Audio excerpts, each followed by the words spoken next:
This program is paid for by Investors Schooling. All opinions or statements expressed on the program are solely those of Investors Schooling or their guests and do not reflect the opinions of WPHT or Odyssey. WPHT, WPHT-HD, WOGL HD3 Philadelphia. From the Cherry Hill Volvo Studios, where relationships matter. Always live on the free Odyssey app. The Larry Steinhouse Show.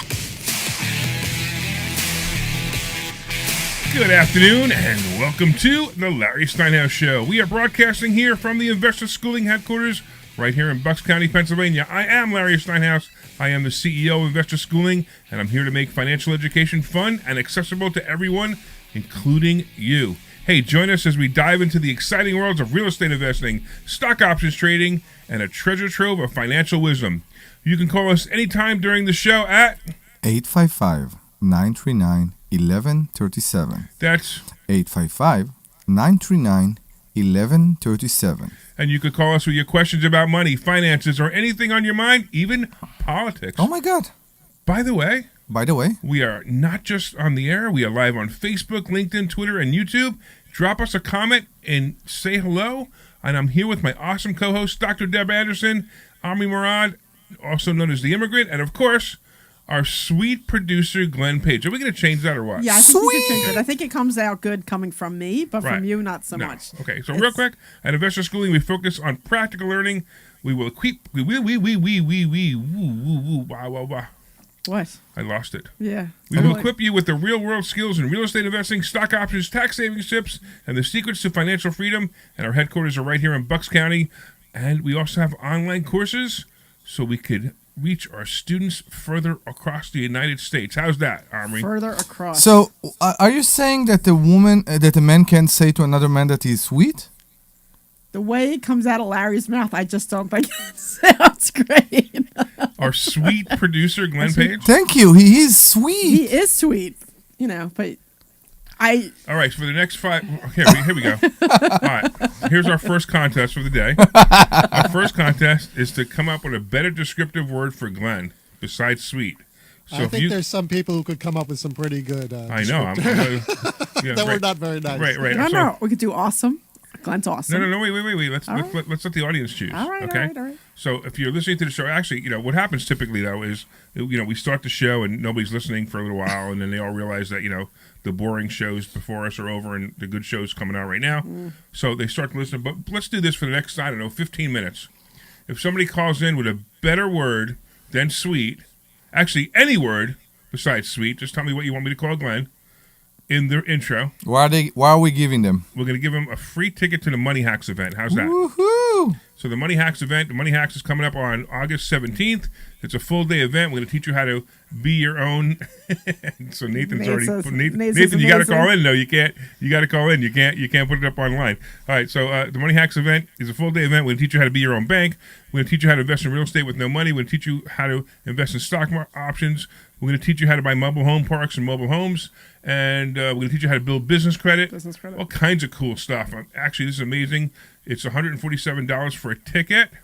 And if you call in the next 15 minutes, just give us anything, any descriptive word you want for Glenn, and we will give you a free ticket. So call in at 855-939-1137. That's 855-939-1137. That's 855-939-1137. That's 855-939-1137. That's 855-939-1137. That's 855-939-1137. You want 7, right? That was 7. It was 7? We had 7? Okay, good. I got to tell you a funny story about that. Yeah. So I have to tell you what happened. So on Sundays, they repeat. Actually, they only repeat 1 hour of the show. They don't repeat both hours. They only repeat 1 hour of the show. And I don't care which hour they pick. It doesn't really matter to me. But I get a message the other day, and I listened to the message, and unfortunately, I deleted it. I wish I didn't delete it. I'd play it. But it was some guy calling up, and he said, "Hey, I called the number. What's wrong with you guys? I got an answering machine. How dare you?" Oh, wow. Really? Yeah, it was so funny because when I don't know if you guys know, so for you guys who are listening, we're live on Saturday from 1 to 3, in case you're listening to a repeat and you want to call, right? We're live on Saturdays from 1 to 3, and after that, I make that phone number, the phone number which is? Transferred to your phone, right, to your what's the phone mobile. number? I don't know. The phone number for the station? No, the number you just read. You have it on a paper? How would I know? Okay, so 855-939-1137 gets transferred to my cell phone in case, there's a call. I also use that because if you've listened to the new advertisements, I talk about buying houses, and I use that same phone number. So 855-939-1137, somebody calls it during the show last week, and they were angry that nobody answered, that I had to, that it went to my voicemail. Your personal My voicemail. personal voicemail, right. So I called them up, right? And I called him up and I said, hi. And you shouted at them back. I said, hi, this is Larry Steinhouse. You called me the otthink day. And he goes, no, I didn't. I think it was my son. And he goes, oh, wait, my son's in the shower. He can't come. And I can hear the son yelling from the shower, tell him he should answer his call. I'm like, what is wrong with these people? Okay. Is this? I mean, I'm actually hoping the guy's listening. And he calls in and tells us, how he feels. Exactly. Why it's so important to him that that I answer the phone on a Sunday. But I just thought it was odd. What do you think, Glenn? I think that's ridiculous, honestly. I know. It was so bizarre. I mean, I have other people call in, they leave messages, say, hey, I have a question for you, and I call them back and I answer the question. But that was just so weird. All right. Anyway. Why would you expect to be able to get the person when the show is not even going on? Yeah, but they don't know that. He's like, so the father actually says, maybe there's a way you could tell them that it's not, it's not a live show at the moment. And I'm like, well, how would I do that? Should I interrupt? Should I put a little banner in there? It goes, oh, don't call the number now. It's not live. I mean, I said it says at the beginning of the show that it's a recorded show. It's it's not a live show, but this one's live. This is so complicated, isn't it? What I thought was radio. What I thought was really hysterical. So you guys started this 2-hour show last week when you knew that I couldn't make it. Right. On purpose, like you knew. No, I didn't do it on purpose. That's when they gave it to us. Well, they said, when did you want to start? You should have started this week because I'd be here. Anyway, so moving on. Look at Omri's like, no, because it's like, wait. You don't make this decision. I'm sorry. I can't vote in this date. Let's talk to the White House. We need to postpone the election. Anyway, what I thought was hysterical is that I got a call from this guy Chris yesterday. So Chris, if you're there, you should give me a call because I think it would be great. Anyway, so I wasn't here last week, and Glenn wasn't here last week, and Chris called up and he was supposed to get a free Money Hacks ticket, and he called me up yesterday. He's like, I haven't gotten an email from you. I haven't gotten a call. I haven't gotten anything. Is this still happening? And I'm like, I see what happened. So I wasn't here to get all the information. Glenn wasn't there to write it all down. And Omri and Larry, they don't really do any of that stuff. So at least, me and Glenn show our value. So I thought that was pretty funny when he called. You know why I don't need to do all those stuff, right? Why is that? Because somebody else will do it? I'm delightful. You're delightful. Yeah. Delightful gets you so far. It did. What? The poor guy Larry. was waiting for a ticket. Yes, sir. Here's the crazy thing. A lot of times, normally when you call a show that's in a repeat or it's a recorded show, right, you don't get anything. Like a phone just rings and rings and rings. Right. You get nothing, or you get a busy signal. That's how radio is. This guy got a voicemail where he could actually leave a voicemail, and he's upset. I know he's complaining exactly. Well, he's clearly millennial or something. So the only thing that happened last week after our show, right, was I went out to a friend's house. I had some cigars and whiskey, and I'm thinking that my phone's on the table, and all of a sudden it blinks, and I see a tweet from Elon Musk, and the tweet from Elon Musk says, "Praying for the president, praying for President Trump." I'm like, what in the world just happened?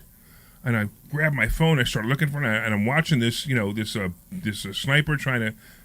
Repeats of not repeats, but videos of the sniper trying to kill the president. Yeah, I was blown away by that. That was amazing. Yeah. It's I mean, it's horrible. It's tragic that one person died and 2 people were in critical condition. But the fact that the president turned his head, I don't know, a microsecond. The future president. No, he was the past president. The past president. Okay. He's technically the current president, although the What? Well, you do know that the Democrats only won because they cheated, right? Okay, but practically... Anyway, so let's go back to... No. Practically, he's not the president. So we have to go back face to that. Saturday. Let's get back but to you Saturday. can call a past president, and then he will be president again. Okay, I'm with so you. He'll be the only president in history to win 3 times.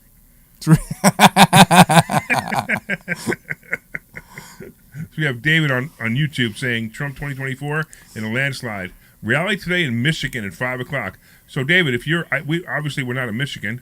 We'd love to be at the rally, but we can't. So, if you're going to be there, send us videos. That would be awesome. All right, what else we got? Debbie started to say something. Well, Debbie was trying to keep us on track. That's what she does. I was trying to keep you on track because you were going off on the whole presidency and all the voting. You do know and stuff. the whole concept is that's why last week our show was so off track. It's because I wasn't here to keep you on track. Yeah. So I have some value here.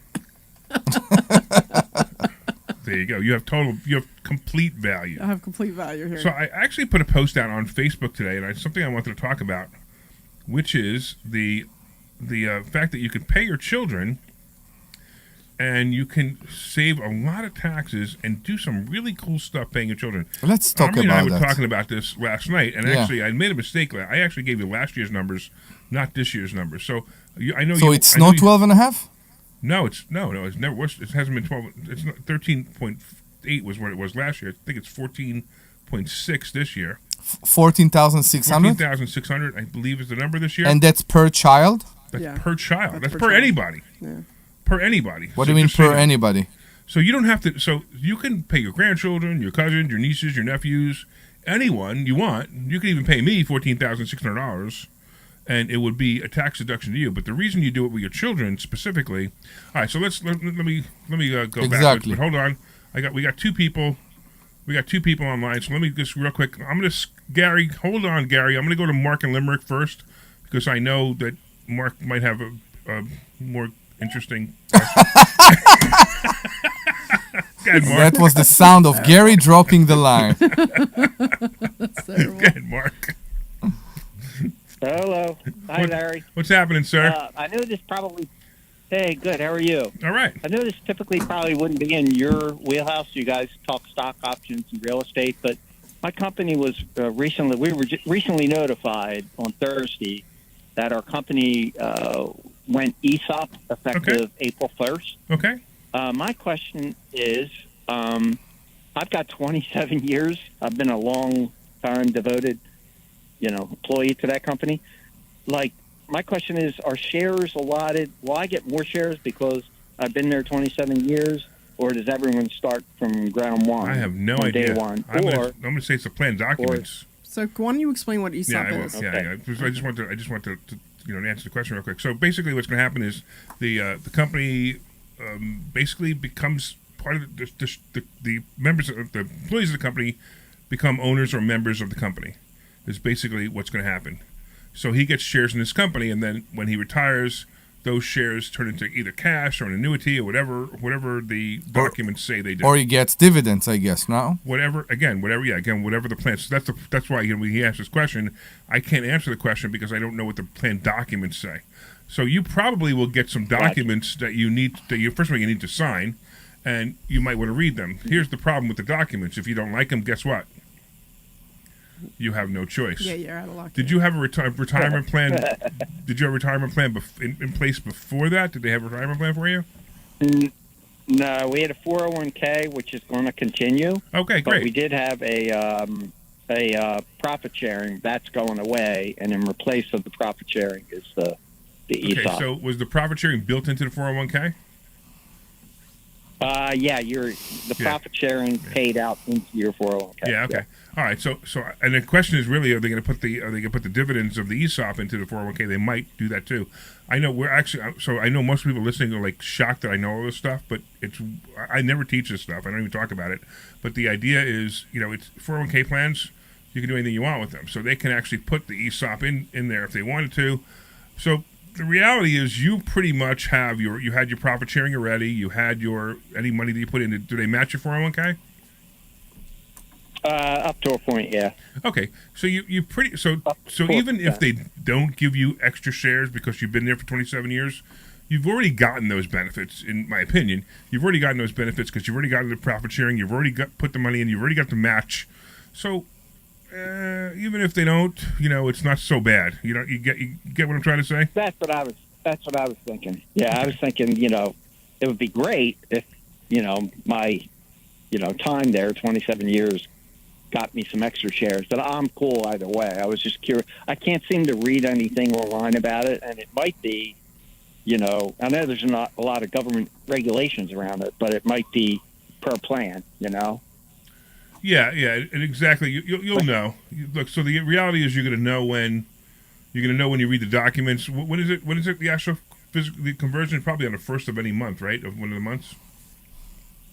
Yeah, well, they said it actually went into effect April 1st. So, okay. And then they had 90 days by government law. They had to let us know within 90 days. So that's why they called a meeting on Thursday to let us know that they did this. But it's going to take a while for everything to perk out. All right. When are you looking to retire? We have to close our fiscal. I'm 64. I could have retired 5 years ago if I wanted to. But well, when are you need to retire, come to investor schooling, learn how to make money with your money, learn how to take that money out of your 401k and invest it and make more money with it. I've thought about stopping. You guys are right in Langhorne. So everybody thinks about coming in, and nobody ever does. Listen, I'm gonna tell you. Hold on, Mark. I'm gonna yell to the whole audience. If you're thinking about coming in, get your. Wait, I need my beeper. No, hold on one second. Yeah, you need your beeper. Exactly. I was about to say. Wait, hold on. The problem is I didn't have it started, so I can't do it. So I'll let you be the beep, all right? It's all about talking. I'll let you be the beep, right? All right. Omri, you ready? Get your beep to investor schooling as soon as possible. Go to investorschooling.com and sign up right now. I can't find my beeper. I'm sitting by the lake right now, so I'll have to wait till I get back to my wait, I found it. Hold on. There it is. Oh my gosh, you're such a dork. We are so professional here. Really? You're such a dork. All right. That's funny. Thanks, Larry. You got it, Mark. Hopefully we'll see you soon. Let us know when you come in. Let us know that you called in. You got it. All right. Oh, wait. Hold on. You want the free ticket to the Money Hacks event? Yeah. Okay. If you want the free ticket, hold on. Can you make it? August 17th. Can you make it? Yeah, when is it? It's August 17th. You know what day it is?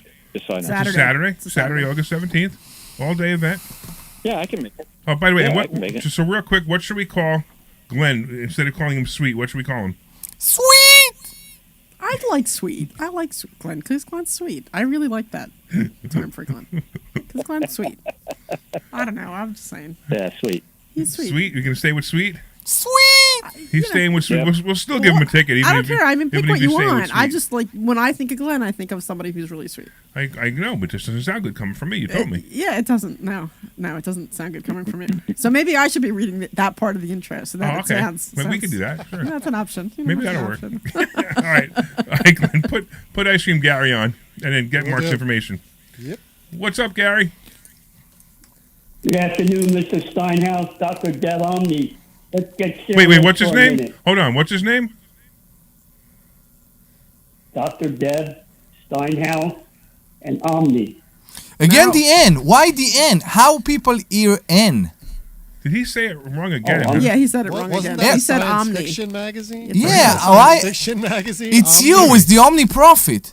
So everybody call me Omni. So Gary, how long have you been listening to the show? Listen, And what I aren't you? want to get. This is going to be an important conversation. So put on your ears. Okay, and your but hold on one second, okay? Gary, you do sound like you're going from a toilet bowl. So if you're maybe you could make that not happen. You need to sit on it. I don't know if you're got a Bluetooth on or you're in a room with a lot of echo. Not really. I'm on my cell phone. All right, we'll do the best I can. Keep your voice lower. I think it's not happening as much. Okay. Number one, the word you were looking for was tuchus. Was what? Oh, The word tuchus. you were looking Tuchus. Yes, gotcha. Tuchus, yeah. I got it. English for butt. So get You your got tuchus in here, everybody. Tuchus, there you go. Get your tuchus in here. There you go. That's going to be the word of the Okay, day. now- Everybody write that down. Word of the day, tuchus. Tuchus, yeah. It's in the dictionary. Now, Larry, let's get serious. If you come by my property right now, you'll be proud of me. I have a 2024 Trump flag flying. That's So awesome. everybody, your listeners have to vote on Tuesday, November 5th. And last off, I've been listening to you for centuries. You know this. Centuries. I will call you during the week and leave a message. And Mr. Steinhouse, to all your listeners, does call me back. So anybody who has an issue has to come to get Ice Cream Gary to get situated. Gary, I have a court hearing on Monday. Can you better protect me, please? Monday, I'm tied up. Omri! What's his name? We should run that thing again where everybody really. tries to spell Omri's name. Spell his name for me, Gary. OMNI. No, that's not it. No. OMNY. No. He's so sad over here. How could you not know his name yet? You're So funny. You're so bad to immigrants in this country. You know, it was like 2 or 3 money hacks ago where somebody came in and they saw him in the back of the room and they went up and took a picture of his name Of the tag. Of the I tag. remember that. Yeah, people came and took a picture of my tag.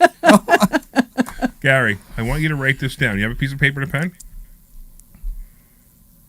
Yes, I do right now. O-M. Wait. We are not doing it as a challenge? We're giving it away? No, that's okay. We're going to because if Gary ever calls and uses your name wrong again, I'm hanging up on him instantly. O-M-R-I. Got it. Now say it. O-M-R-I. That's good. How do you say the name? What I want to... O-M-R-I. No, how do you say it? How do you say it? Not how do you spell it. How do you say it? How do you say it? I'm gonna say it 7 times, Larry. O-M-R-I. Now wait a minute. Larry. Gary, what are you drinking this morning? Oh, that's funny. Larry. He sounds like he's inside the glass, whatever he's drinking. Yeah, it's definitely weird. Oh, yeah. It sounds like you're in like. Go ahead, Gary. Larry, I've been out in the sun too long. You know that. The Ice Cream Gary Show. The Ice Cream Gary Show.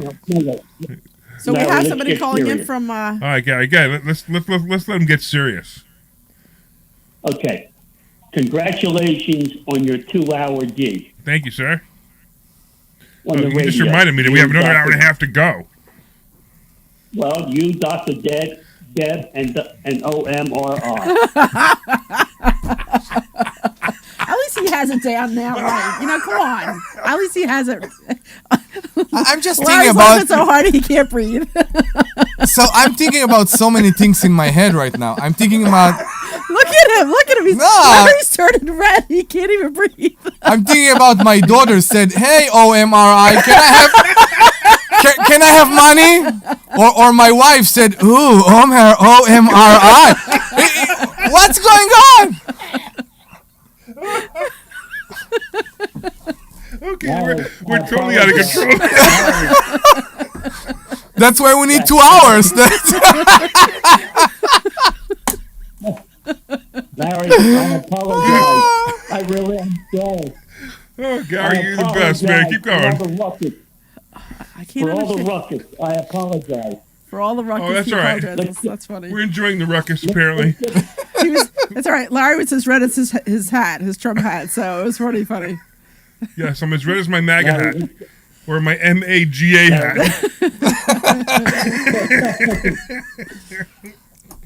Come on, LR. Oh, man. Larry, don't forget Tookus. Remember Tookus? Yes. It's a Tookus that says OMRI instead of Omri. Thank you for calling GARY. We hope we'll hear from you next week.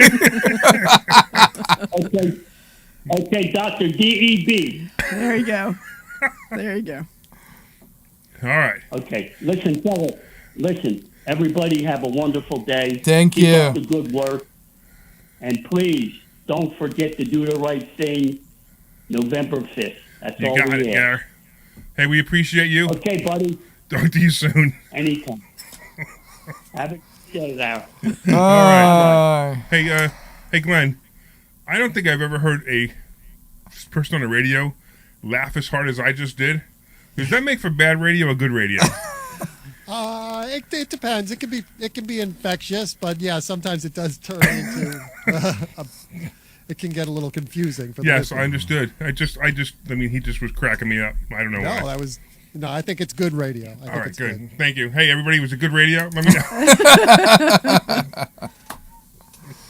All right.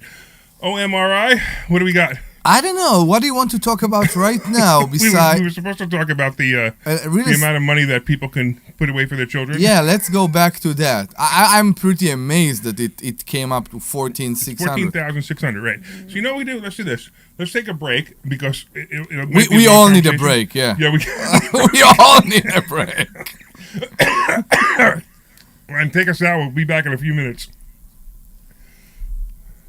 You're right. You need to breathe. This is Larry Steinhouse of Investor Schooling. Did you know we are having a full event on August 17th? It's called the Money Hacks event. You want to come to this event and you will learn how to become your own bank, how to invest in real estate without any money. You will learn the stock market and you will learn how to build credit from cash flowing assets and so much more. It's a full day packed with information. Use the code 1210. That's 1210 to get a 50% discount on the ticket. Go to 4mmw.com. That's 4mmw.com and register today.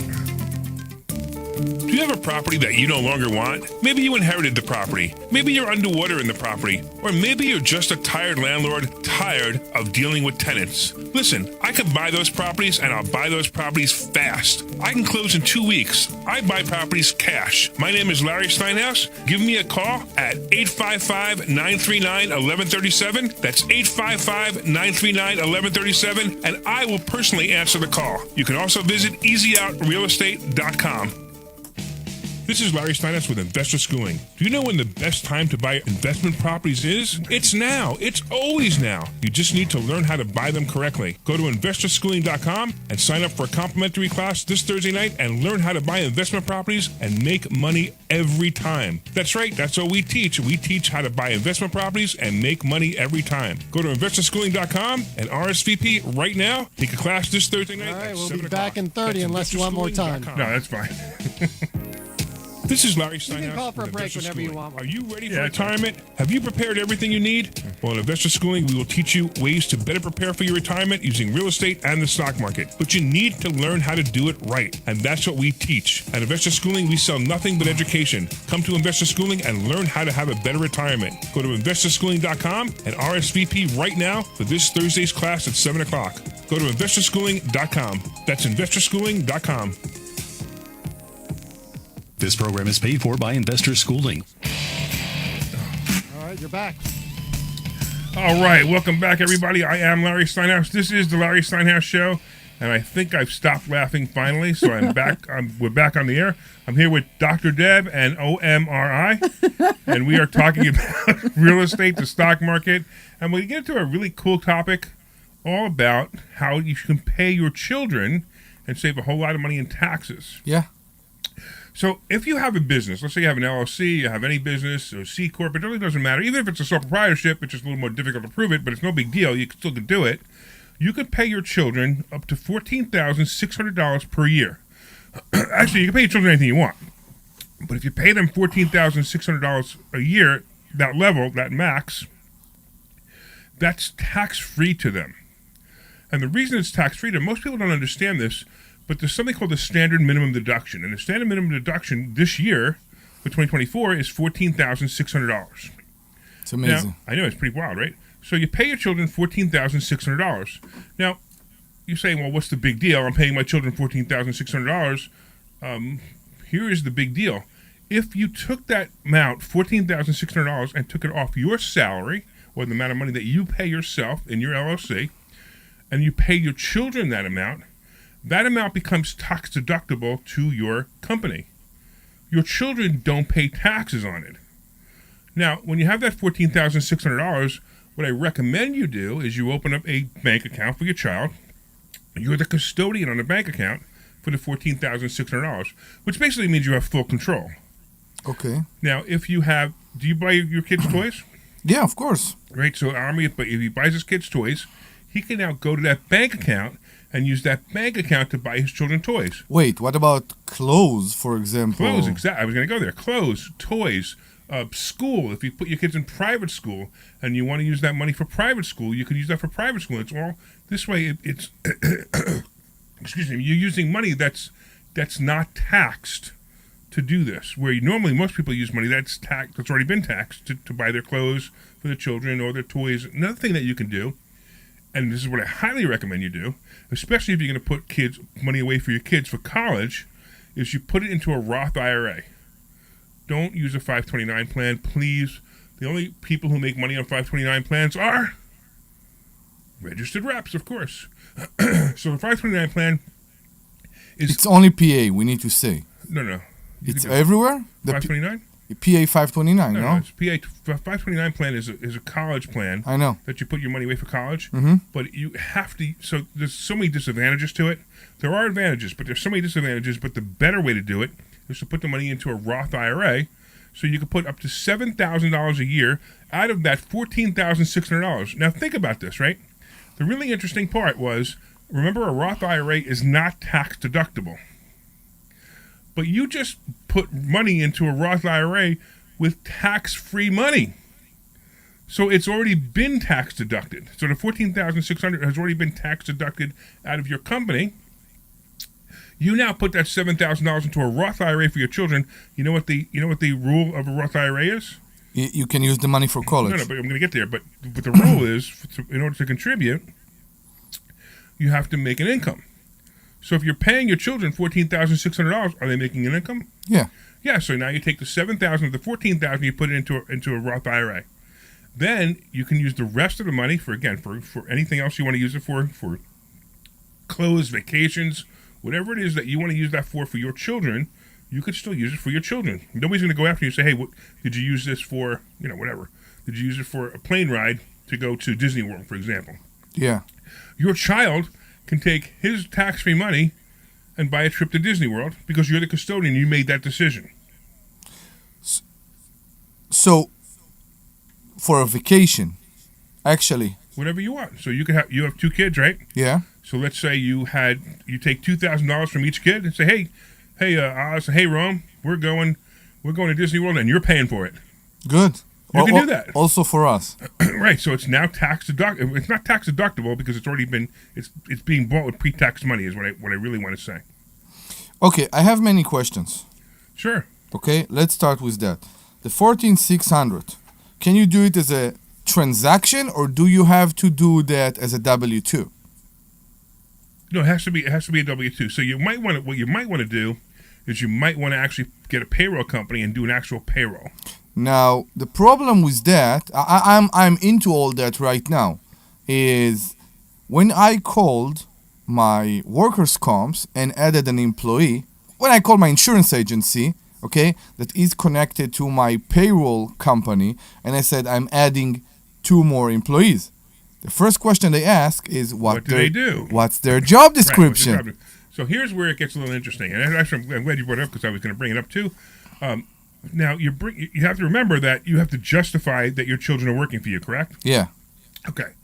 There's a bunch of ways to justify that your children are working for you. No, I fixed that. I made shirts for both of them saying "Daddy buy houses." So great. There's certainly a way. Taking pictures of them, putting them on the internet. Daddy buys houses. Yes, I agree. So look, if you could pay them for modeling. It's funny. One of the big things. It's kind of a joke that goes around, but it's actually true. Is shredding parties.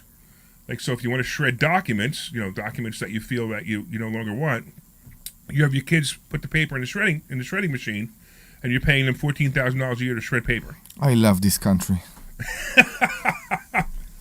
But you can do anything with it. You can pretty much, a lot of people. So it's just funny because, like, if I was going to go on the road, let's say I decided to do this for my granddaughter, right? I could take pictures of my granddaughter, put her in the slide. So when I do a presentation and I do the slide presentation, say, hey, this is my granddaughter. Make up some story about, why I do it for my granddaughter, whatever the situation may be. Maybe even talk about Roth IRAs, about my granddaughter. I can now pay her royalties for putting her picture up in my slides. So it's a modeling, actually? Modeling, yeah. Okay. Exactly. Right, and then as your kids get older, maybe they answer the phone for you. As your kids get older, maybe they stuff envelopes for you. Whatever it is, the government doesn't tell you how much you can pay somebody. You can pay somebody anything you want.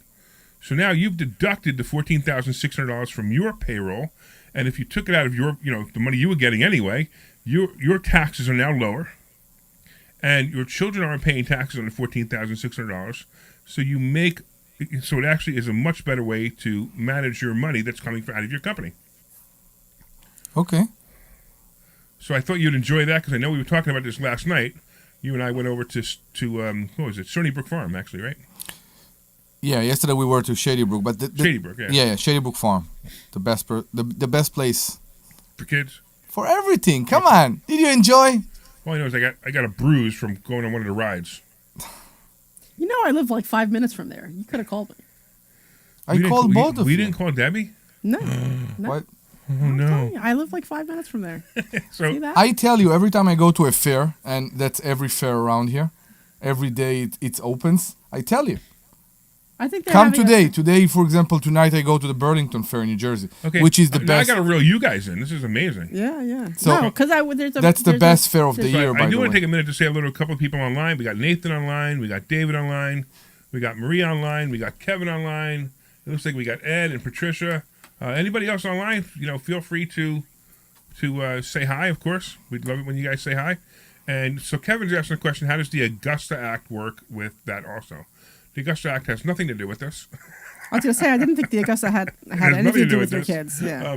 But now that I brought it up, I got to tell you what it is. So the Augusta Act is it's basically, just to make it simple, you could rent out your house for up to 2 weeks, up to 14 days, actually, not just 2 weeks, 14 days, and not pay any income tax on that rental. So if you decided you wanted to go away and you wanted to rent out your house while you're away, so you go on vacation, you rent out your house for, let's say, $200 a night, that full $200 you do not have to pay taxes on up to 14 days.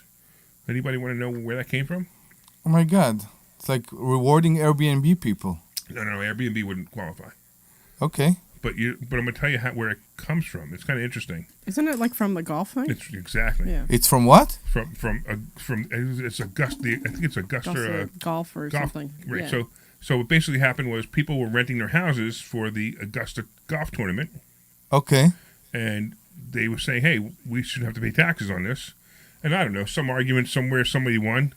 So that's how they won. I love this. That's where it came from. Yeah, exactly. By the way, Lori says, hi, OMRI. Hoo-hoo. You know who's missing? Kimmy, actually, yeah, funny. I know. Your number one fan is missing. Yeah, I have no idea. Maybe she's here, and we'll hear from her in a second. Who is Lori? I don't remember. I don't know. Okay. Say it, Lori. Why don't you give us a call? Yeah, please. Lori, give you what's the phone number? 855-939-1137. That's 855-939-1137.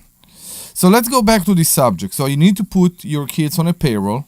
Right, payroll. Which means you will pay some taxes on the money that very little. You're paying the small tax, but you're not paying federal taxes on it. You are not paying federal taxes?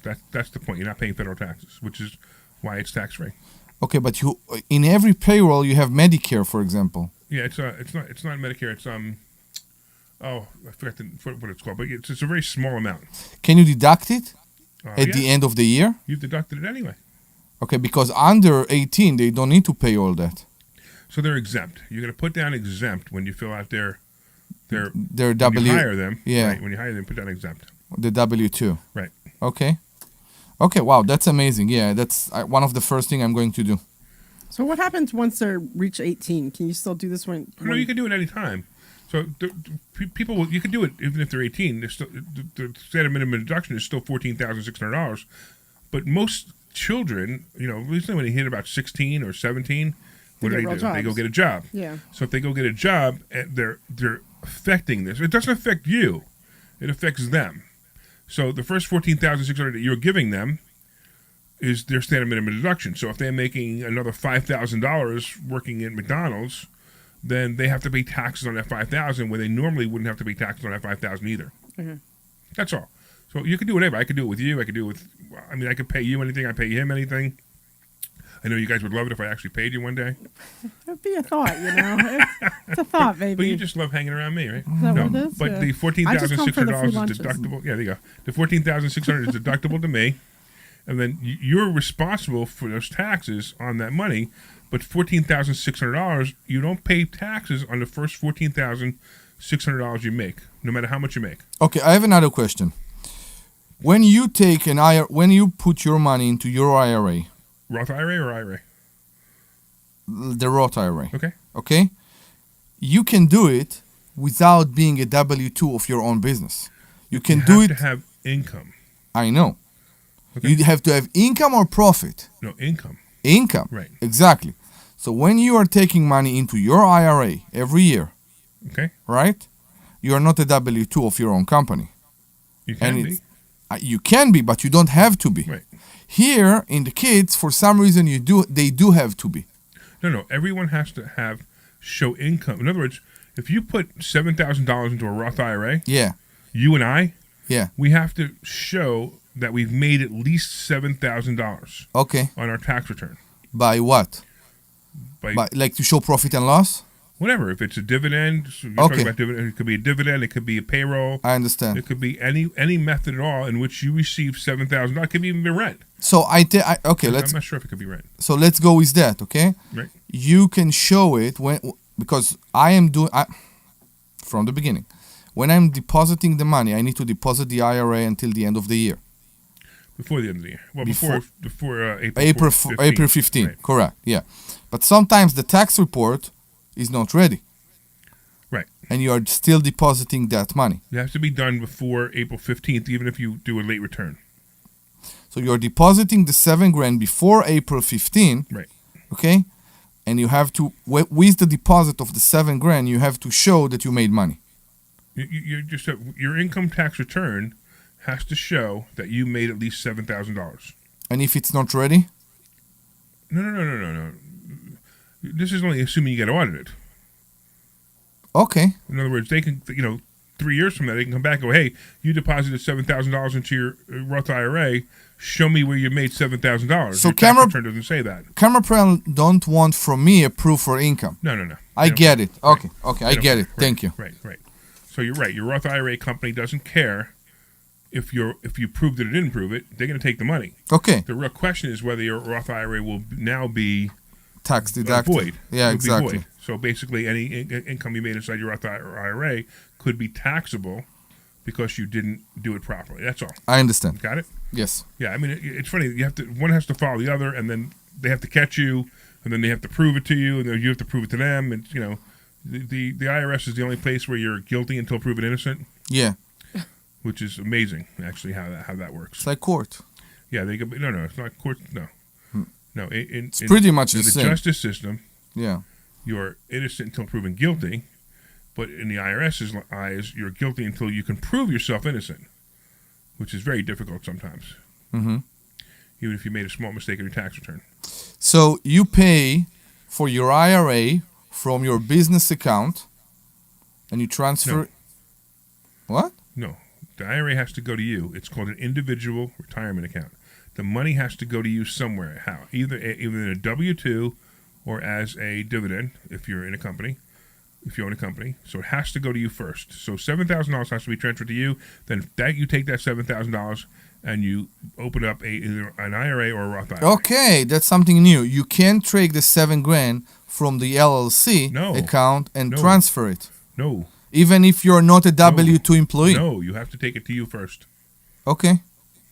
So you transfer it to your personal account and from your personal account. Yeah, but just once again, if you took it from your business account and you transferred it into your Roth IRA, yeah, who's going to know? But if they ever went back and did an audit of your books, they can void your IRA. I just want to make sure how you deduct it as an expense. And if you want to deduct you deduct it from your business? Yeah. It's salary or a dividend. Okay. So it gets deducted from your company. You have to pay taxes on that $7,000. Or if you don't make $14,600, then you don't have to pay taxes on it. Wait, I'm more confused, okay? It count as in my business. This $7,000 count as expense.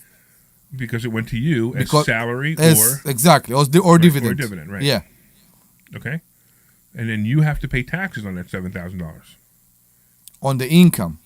Yeah, or income or dividend. Yeah, I get it. And then you're taking that $7,000 and you're putting it into a Roth IRA. Okay. But remember that if you made $14,600 or less, yes, you're paying no federal income taxes on that. Yes, correct. So that's why you give it to your children. Mm-hmm. So then you can put the Roth IRA in their name. Now, you said something before, and just to close it up, the 529 plan, which is most people use for retirement, if you use the for college, for college. Right, for college, right. But most people use the 529 for college. You can now use your Roth IRA for college, for the children for college, and if they decide not to go to school, they can continue to keep that Roth IRA for retirement.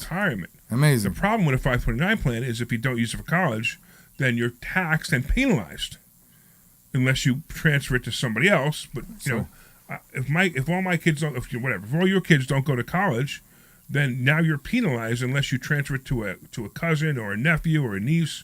And it's just a really bad. Basically, it's great for the college. The colleges say, hey, you have to give us money, or you're going to get penalized if you don't give us money. So there is a difference here between the IRA that you open for your kids, because this $14,600 count as an expense for your business, which means you are not paying any taxes on it. Right. But on your own IRA, that doesn't count as expense of your business. It counts as withdrawal, like an owner withdrawal, or for example, as I don't know even how to call it. You do pay taxes on these $7,000 that you take for yourself. No, right, because you're right. So if you take $14,600 off of your income, correct, you're not paying taxes on that $14,600. You gave it to your children. It goes into the same household, right? Yeah. So you get to still spend that $14,600 any way you want. I'm recommend. By the way, if you're a custodian of that $14,600 because you opened up an account with you and your son or your daughter, right? That you can do anything you want with that $14,600. I'm recommending that do the IRA. You start with the Roth IRA. I know. At least with $7,000. That's this year, because it goes up every year. At least with the $7,000 every year. All right. So we have Ed and Delco. Hold on, Ed. Don't put Ed on in a second. He thinks he's smarter than me, Ed, and I'm about to kick his butt in knowledge because he thinks that he should put the money into whole life insurance instead of their IRA. Now watch. It's two different things. I know. That's why Ed. You got it, Larry. That was my question, but I know. I know with the tax deduction for your kids, but you're contributing to a regular Roth IRA. Would you not be better in a whole life policy? You would not, but I'm going to tell you where you missed your point. Okay. So now what you can do is you can overfund your life insurance policy with you have to put in more than $7,000, let's say $8,000, and then borrow $7,000 out of the overfunded whole life insurance policy and put that into a Roth IRA. That's the way to do it. I got you. Yeah, I got you. I knew you knew a workaround. Yeah, you're a little green in the whole life thing. I mean, I know you're studying for it, but you're a little green in it. I'm really into learning. it. And the money you take to your life insurance, right, is also tax deductible. No. Life insurance, you never want to tax deduct life insurance because if you write off the life insurance premium, then when the benefit comes in, it's taxable. Yeah. You never want to do that because life insurance is tax-free. But it grows tax-free. Right. It's so life insurance is tax-free proceeds when somebody dies. Even when we use it the way we use it for infinite banking? Yeah, it doesn't matter. Okay. Yeah, you don't write that off. Okay. But you could put the money in, take it back out. So first of all, you need to understand also, Omri, that a Roth IRA is not tax deductible. Okay. An regular IRA is tax deductible. But the great thing about a Roth IRA is no matter what it grows to, anything you pull out of that is tax free. You never have to pay taxes on any of the growth. So you pay tax on your income, and what's left out of that, you put it in a Roth IRA. Right. But this is a way to put a Roth IRA in your kid's name. Yeah, that it is tax deductible. That makes it tax deductible. I exactly. know. Right. That's amazing. Right, and it's just like you've heard this before, right? The rich don't pay taxes. But why? Because they learn things like this. Because they're smarter, exactly. They learn this. I know. Hello, everyone, every single person listening to my voice right now can do this. Listen, and you don't have to put $7,000. You don't have to pay your kids $14,600. You can pay your kids $5,000 and put $4,000 into a Roth IRA. You're still paying less taxes. I sit in your classroom for years right now, and I didn't get that. Now that you said the words W-2, and I didn't get how the money go to the kids, to the IRA for the kids, and now I just got that. So I think people just don't dig enough. Yeah, they don't dig enough. And then they go, I went to my accountant and he told me all the things I can do. No, your accountant doesn't know. Wait, watch your mouth. Watch your mouth. Watch your mouth. Right? And that's the problem, right? The problem is these accountants are like, ugh. I went to my, I told you the story with the HSA. I'm not going to get into what an HSA is in a moment, but I go back, hey, this year I opened up an HSA. He goes, oh, that's a really good idea. I go, you've been my accountant for 10 years. How come you didn't tell me about an HSA? So it's the same thing. It's the same thing with the estate planning. You have to tell them what you want. HSA, it's only, we need to make it, insurance. I know, but HSA is only if you have a high deductible.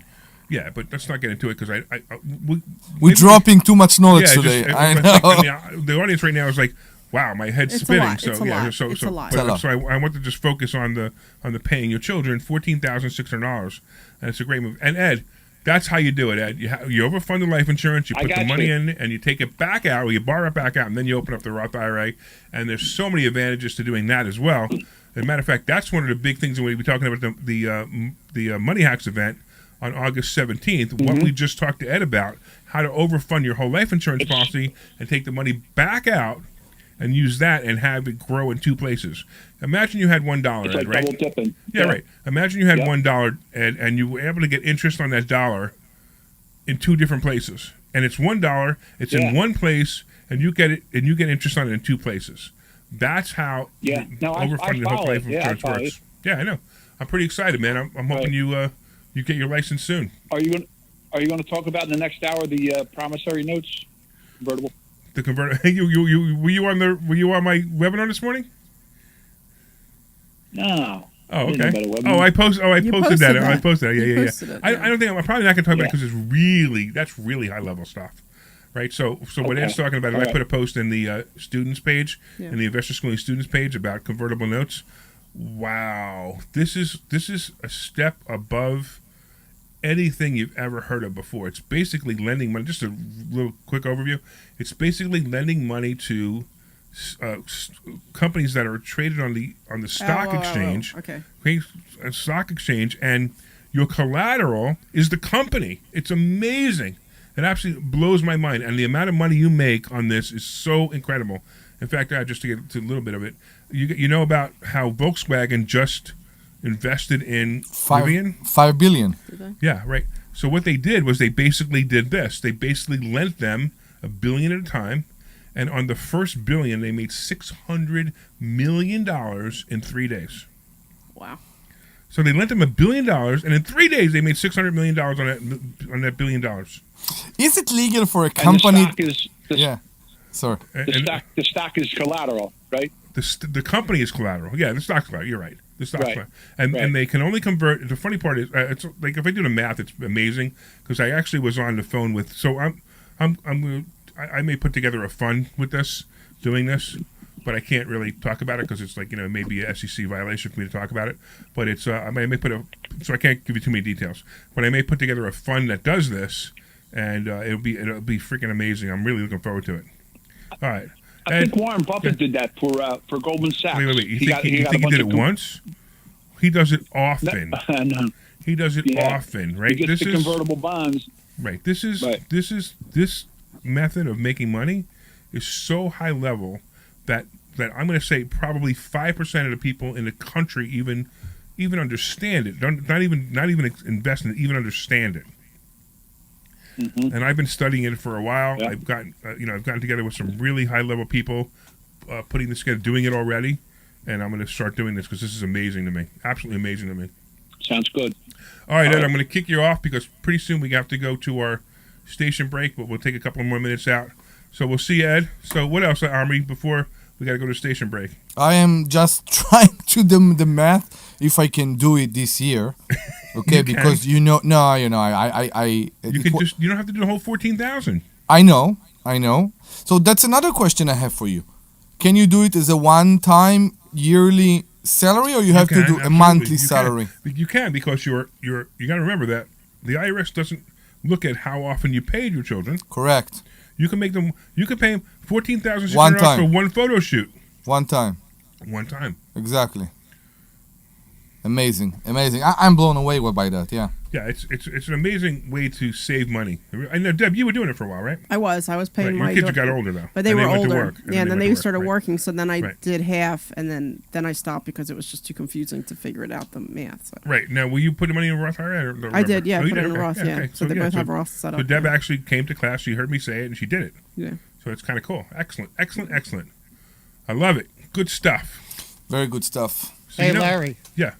I want to let you know, I just had a caller. They said they couldn't wait on the line, but they said that they changed the rules this year regarding the 529 and what's captive and what isn't. Oh. I don't know. I'll look it up, but I'm going to tell you right now, I don't care. Yeah, they said it just happened. I don't even care. Because no matter what, it's so much better to do the Roth IRA. No. Don't ever interrupt again. That's it. I don't care, Glenn. Because you know why? Because no matter what, the Roth IRA is still better. It's still better because you can use it later. There's no college requirement whatsoever with the Roth IRA, and you can also use the Roth IRA for, if you wanted to, for private school. So if the kid goes, if you're doing this from your kid being 3 or 2 or 1 or whatever, and they go to high school and they want to go to private high school, you could actually use the Roth IRA money for the private high school too. So it's also an advantage. But I'm telling you what, while we're on the break, because I know we have to go to station ID, in 1 minute? Yeah, 1 minute. Yeah, I know, because this new 2-hour show stuff is confusing to me. What's confusing about it? I don't know. It's just confusing because I have to talk for 2 hours. And that has never stopped you before. Yeah. Really? I'm not even sure if I know how to talk for 2 hours. Somehow, didn't you just say that you were talking for 8 the other day? You did 8 I know, hours. I did 8 hours, exactly. Right, yeah, right. So.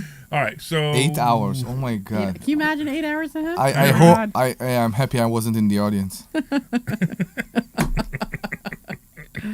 going to do that again in Vegas. Oh my God. I got to go to Vegas and do that with the same group, the same RIA group.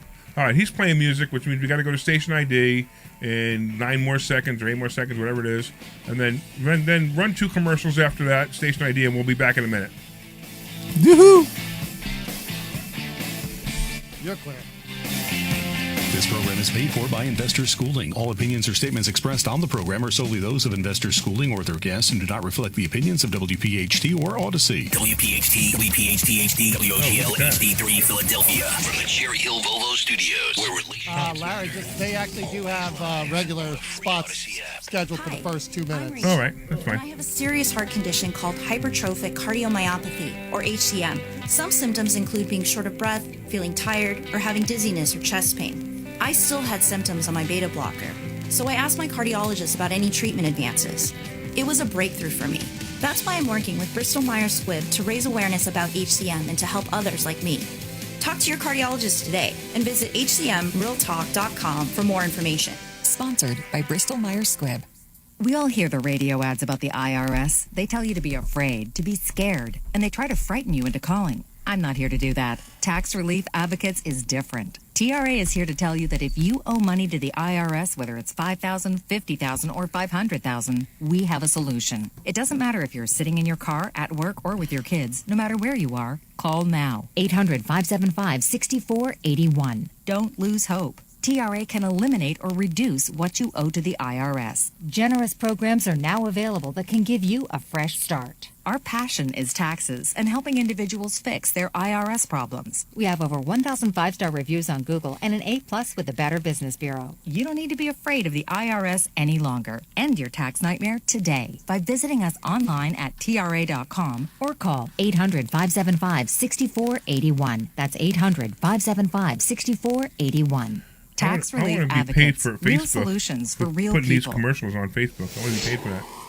Summer is here, which means pool days, beach trips, and yeah, you guessed it, who was saying he got paid from jams. Facebook now? Oh yeah, and heat waves. I am. Summer I'm catch getting you paid by now, too. surprise. Are you Get getting the paid? local news you need, no I got matter like what you're up to. 18 bucks or With the something free like that. Odyssey Good app, for you. I mean, you'll it's never fun, miss yeah. a beat. With alerts on can breaking almost stories 12%. sent directly Halfway. to your phone.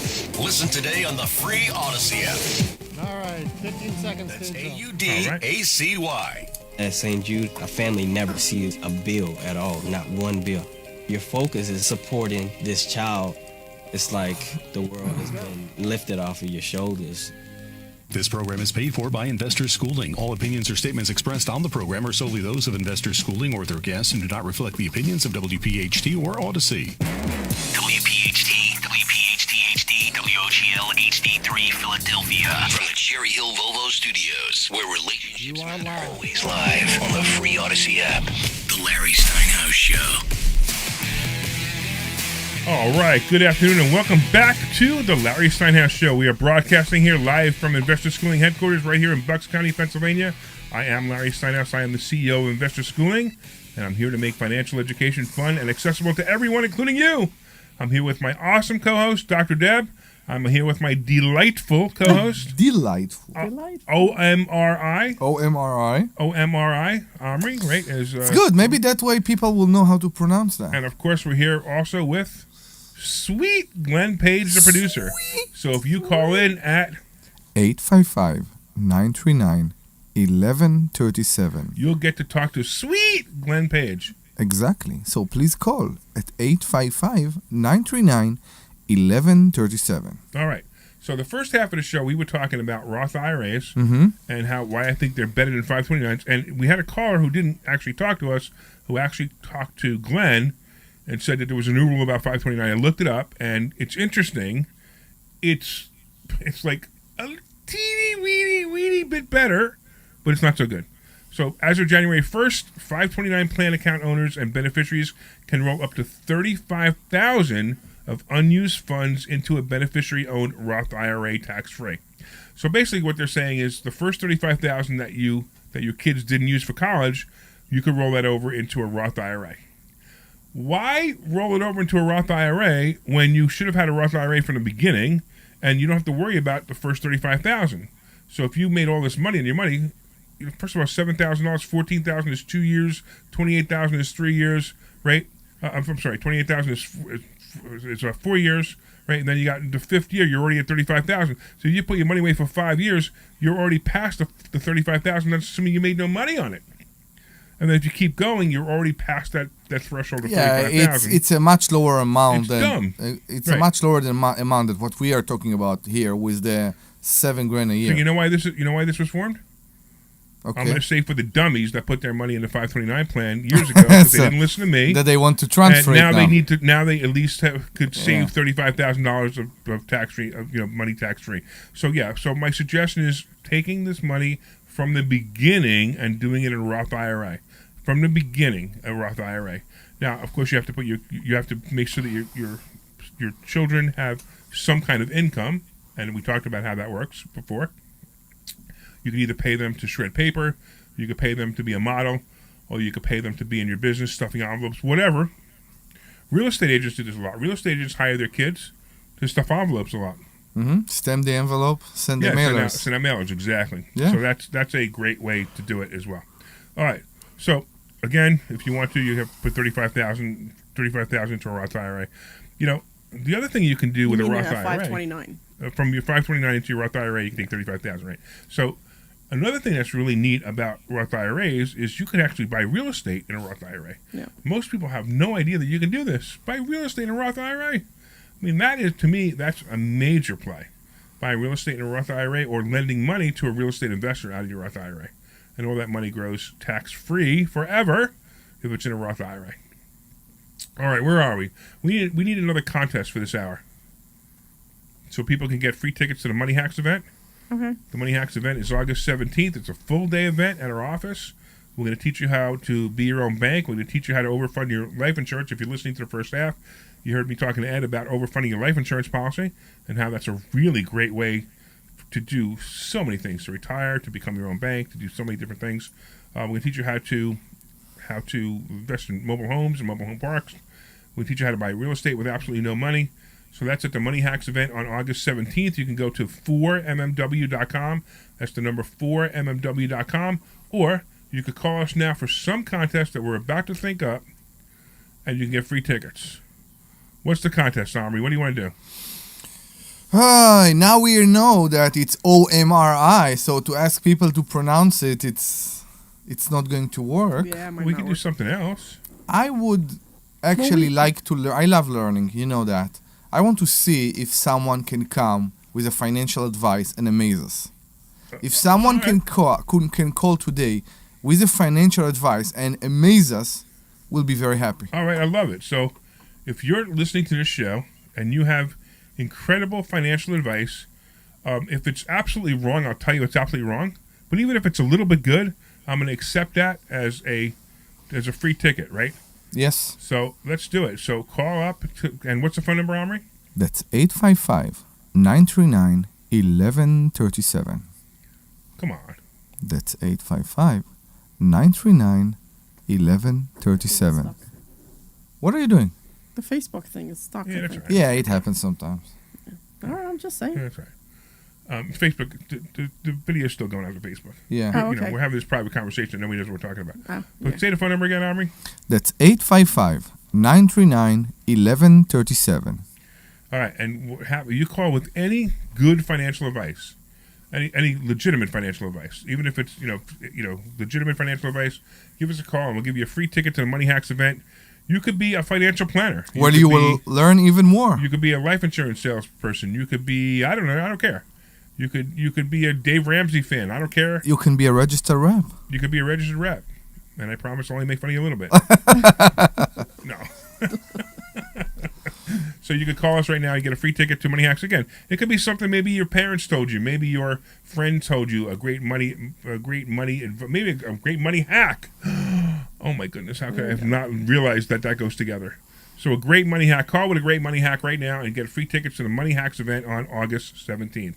All right, what are we going to talk about next? Oh my goodness, Glenn. Can we end the show now? We have nothing to talk about. No, of course we do. Yeah, let me get the music here.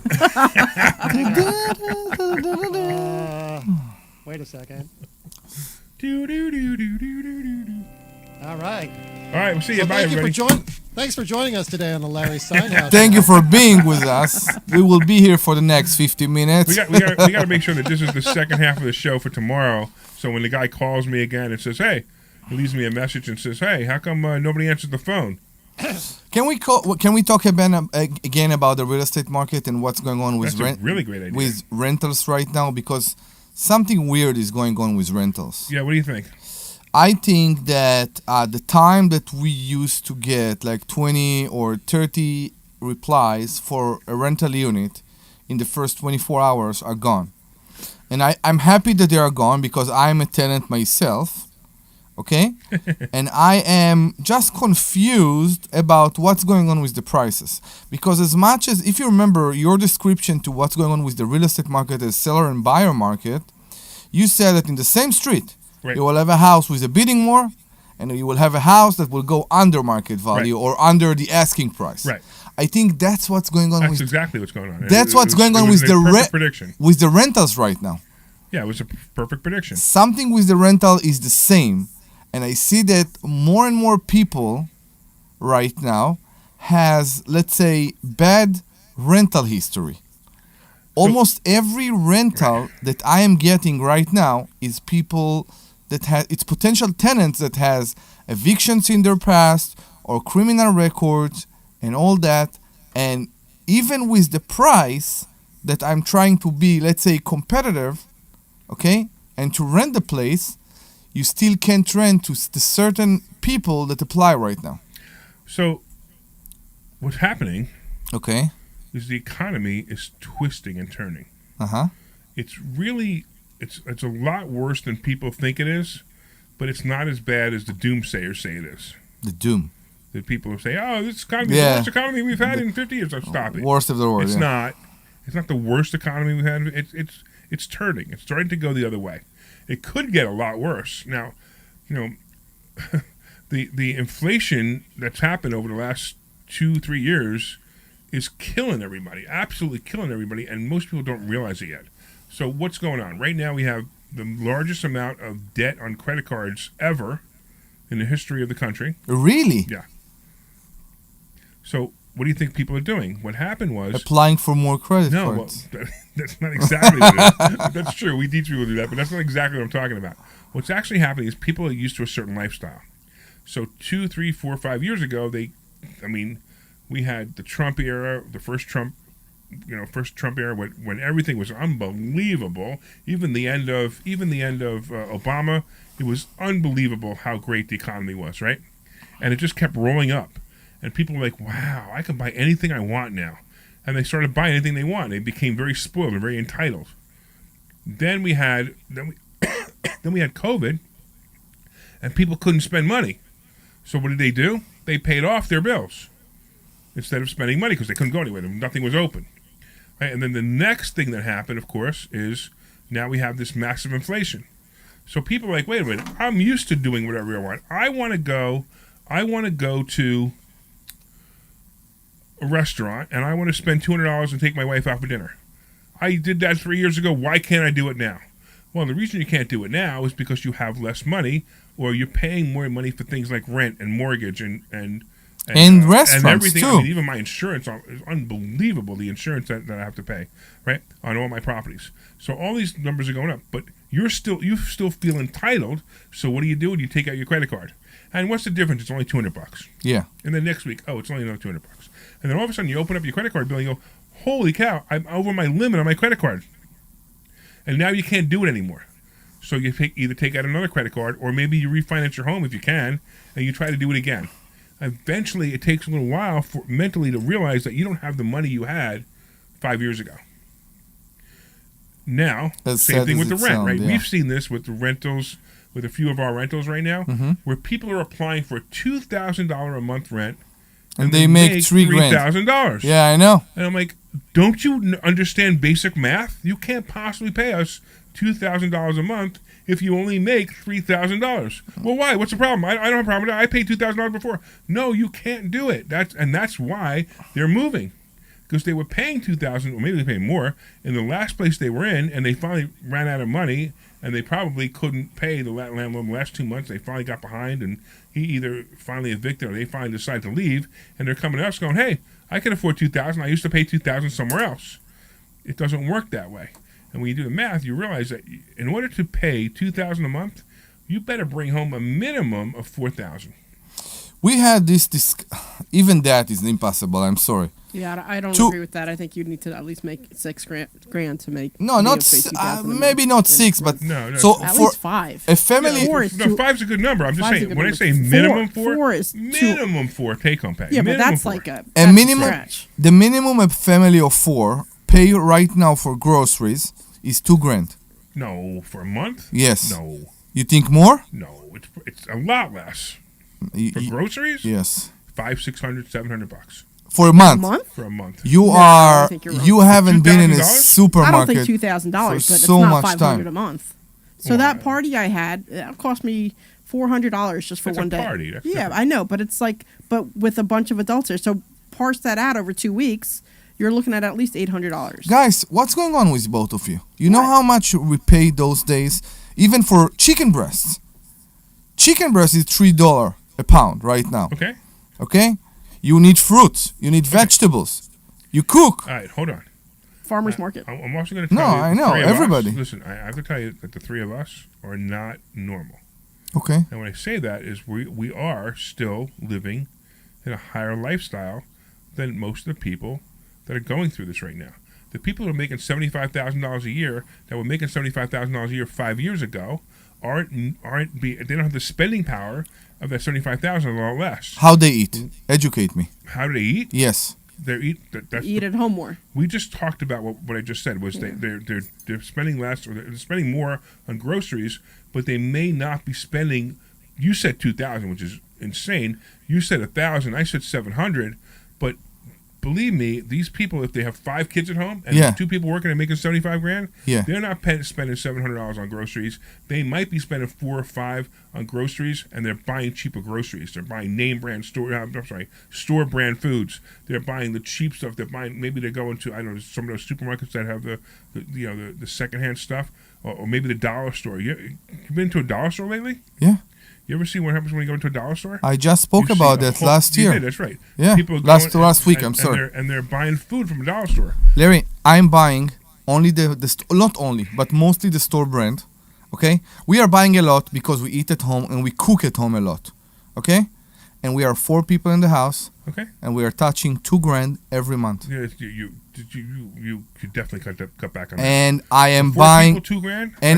and I'm buying my vegetables. Listen, and I'm buying my vegetables in places like Produce Junction. Okay, to save money. That's what we spend right now on groceries. All right. Groceries prices. This is your house. I would maybe think about that. Grocery But prices anyway, went up. Let's go back to normal people. Normal people, not you, not Debbie, not I. Let's look. My wife alone. Yeah. She has all these health foods, and her health food bill is probably $1,000 a month just for stuff that has nothing to do with us eating. But that's okay. It's not the point. The point is most people, they're struggling right now. Yeah. And they're going to pay less. But if you take $4,000, and that's what I was talking about before, and $2,000 rent. They're making $4,000, $2,000 rent.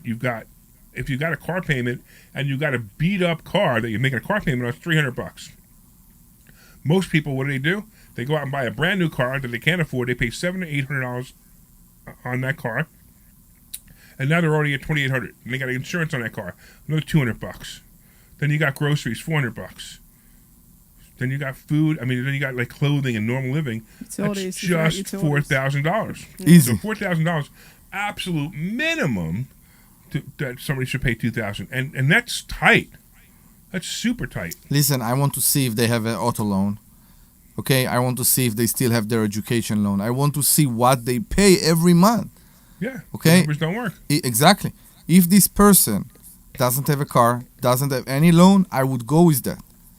To add loans, you need to support kids. And $4,000 take home is probably around $60,000 gross. Yeah.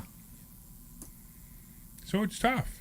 I know. So that's why we're getting harder and harder applications Time, now, yeah. Because the people who are now struggling, they're finally realizing the mistakes that they made, and they're finally realizing, hey, maybe I can't go out to dinner this week.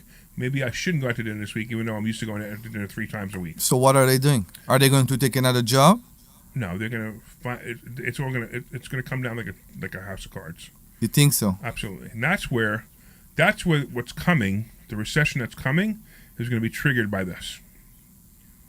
It's going to be triggered by people wanting to live the lifestyle that they lived 5 years ago that they can't live anymore. Yeah.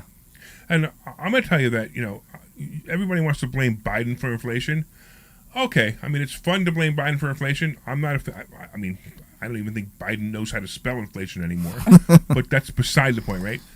The real problem was the Fed, while Trump was president, didn't raise interest rates. And with that, giving away money for free.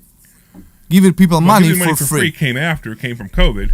But I'm talking about the Fed should have raised interest rates while Trump was president. Mm-hmm. And that was the mistake that the Fed made. They waited way too long to raise interest rates. Then they waited way too long to raise interest rates again, when they should have done it when the whole COVID thing happened. Then, now, what are you doing? They're waiting way too long to lower interest rates. Yeah. We need to lower interest rates. We need to drop interest rates at least a point just so people could calm down a little bit. So maybe, people could buy houses again. Maybe people could rent again. Maybe people can afford their mortgages, especially if they had an adjustable rate mortgage. I had a whole bunch of HELOCs. My payments tripled. I know. On my HELOCs. That's rough. I know. So what did I do? What do you think I did to make those payments? I guess I raised rents. Yeah. Right? Because, hey, I can raise rents. You were paying $1,800, now you're paying $2,400. Why? Because it cost me that much money to live there, and because I can. So this is the effect. That's why it's not because you can. It's because you need. Well, no, because if tomorrow you need to replace a furnace or a roof, you need to be able to do that. And then the insurance company sends me a bill for my own house for $2,800. Yeah, I don't get that. Something doesn't make sense. I used to pay $700 for my house. You told me that. Something doesn't make sense here. Something, I don't know why. $2,800. And then the other day I had a claim. Of course, I had a water claim. I had a water leak. Yeah. And I'm afraid to call them. But, there was enough damage where I had to call them. But it was just one of those things where, like, I'm so afraid I'm raising the rates again. So I'm afraid to call them. And I'm like, wait a minute, what am I doing? That's what I have insurance for. Stop. That's why we pay for it. But I also say that if I took all my properties, every one of my properties, and canceled all the insurance on my properties, I would save, I don't know, I think I was something near 60 or 70,000 a year that I would save. And how much is a claim? Exactly. The average claim is $20,000. Be your own insurance company. Be my own insurance company. Exactly. Exactly. Yeah. The only problem I have is liability. If somebody trips on the property or slips on the property, I don't have liability insurance, and that could be a problem. Do only liability. Yeah, so that could be a problem for me. Pretty sure it would be much cheaper. We saw it. Of course, the other thing is anyone that I have a bank mortgage on, I can't cancel the insurance because they pay it. No, because they'll get what's it called? Forced placement. Forced place. They'll get forced placed on it. Yeah. So this is what's happening. This is why we're having trouble, Omri. This is why we're having trouble renting places. This is why the economy is really bad compared to what most people's heads think.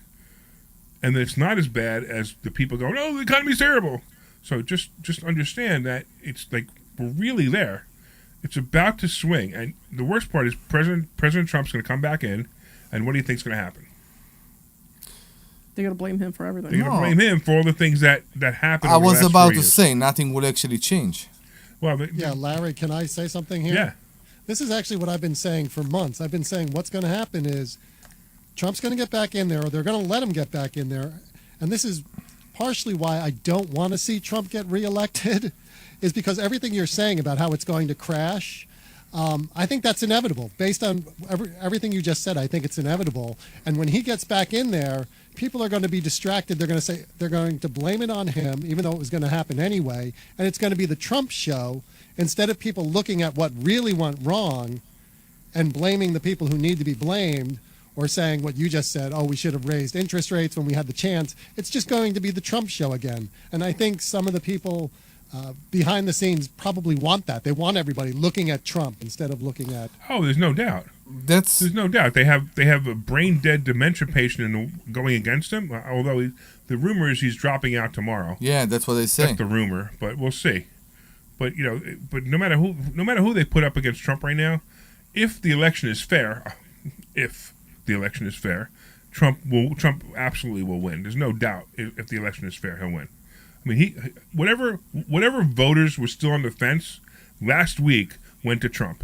Yeah. So, I didn't see any new surveys, but the surveys before the debate, weren't so good.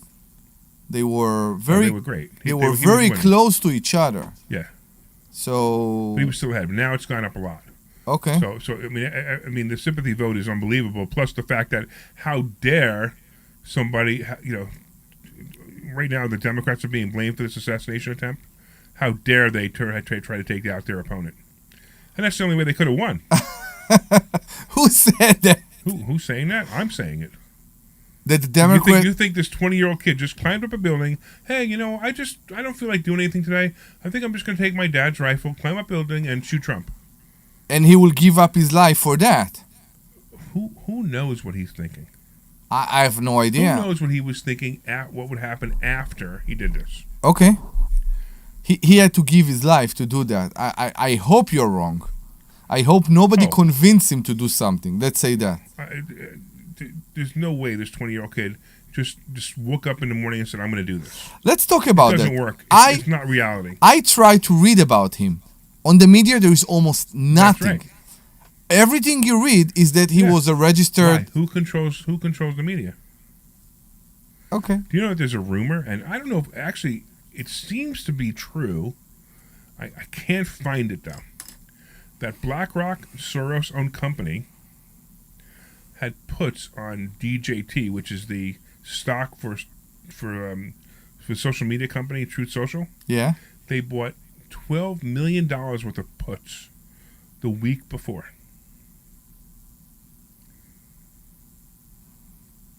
You know what would happen? You know what would happen if Trump died that day? You know what DJT would be at right now? 0. 5 or less. They would have made billions of dollars on that play. Billions. So yeah, I get it. And here's another thing too. You know, the only thing you do find, this kid was in a video commercial for BlackRock.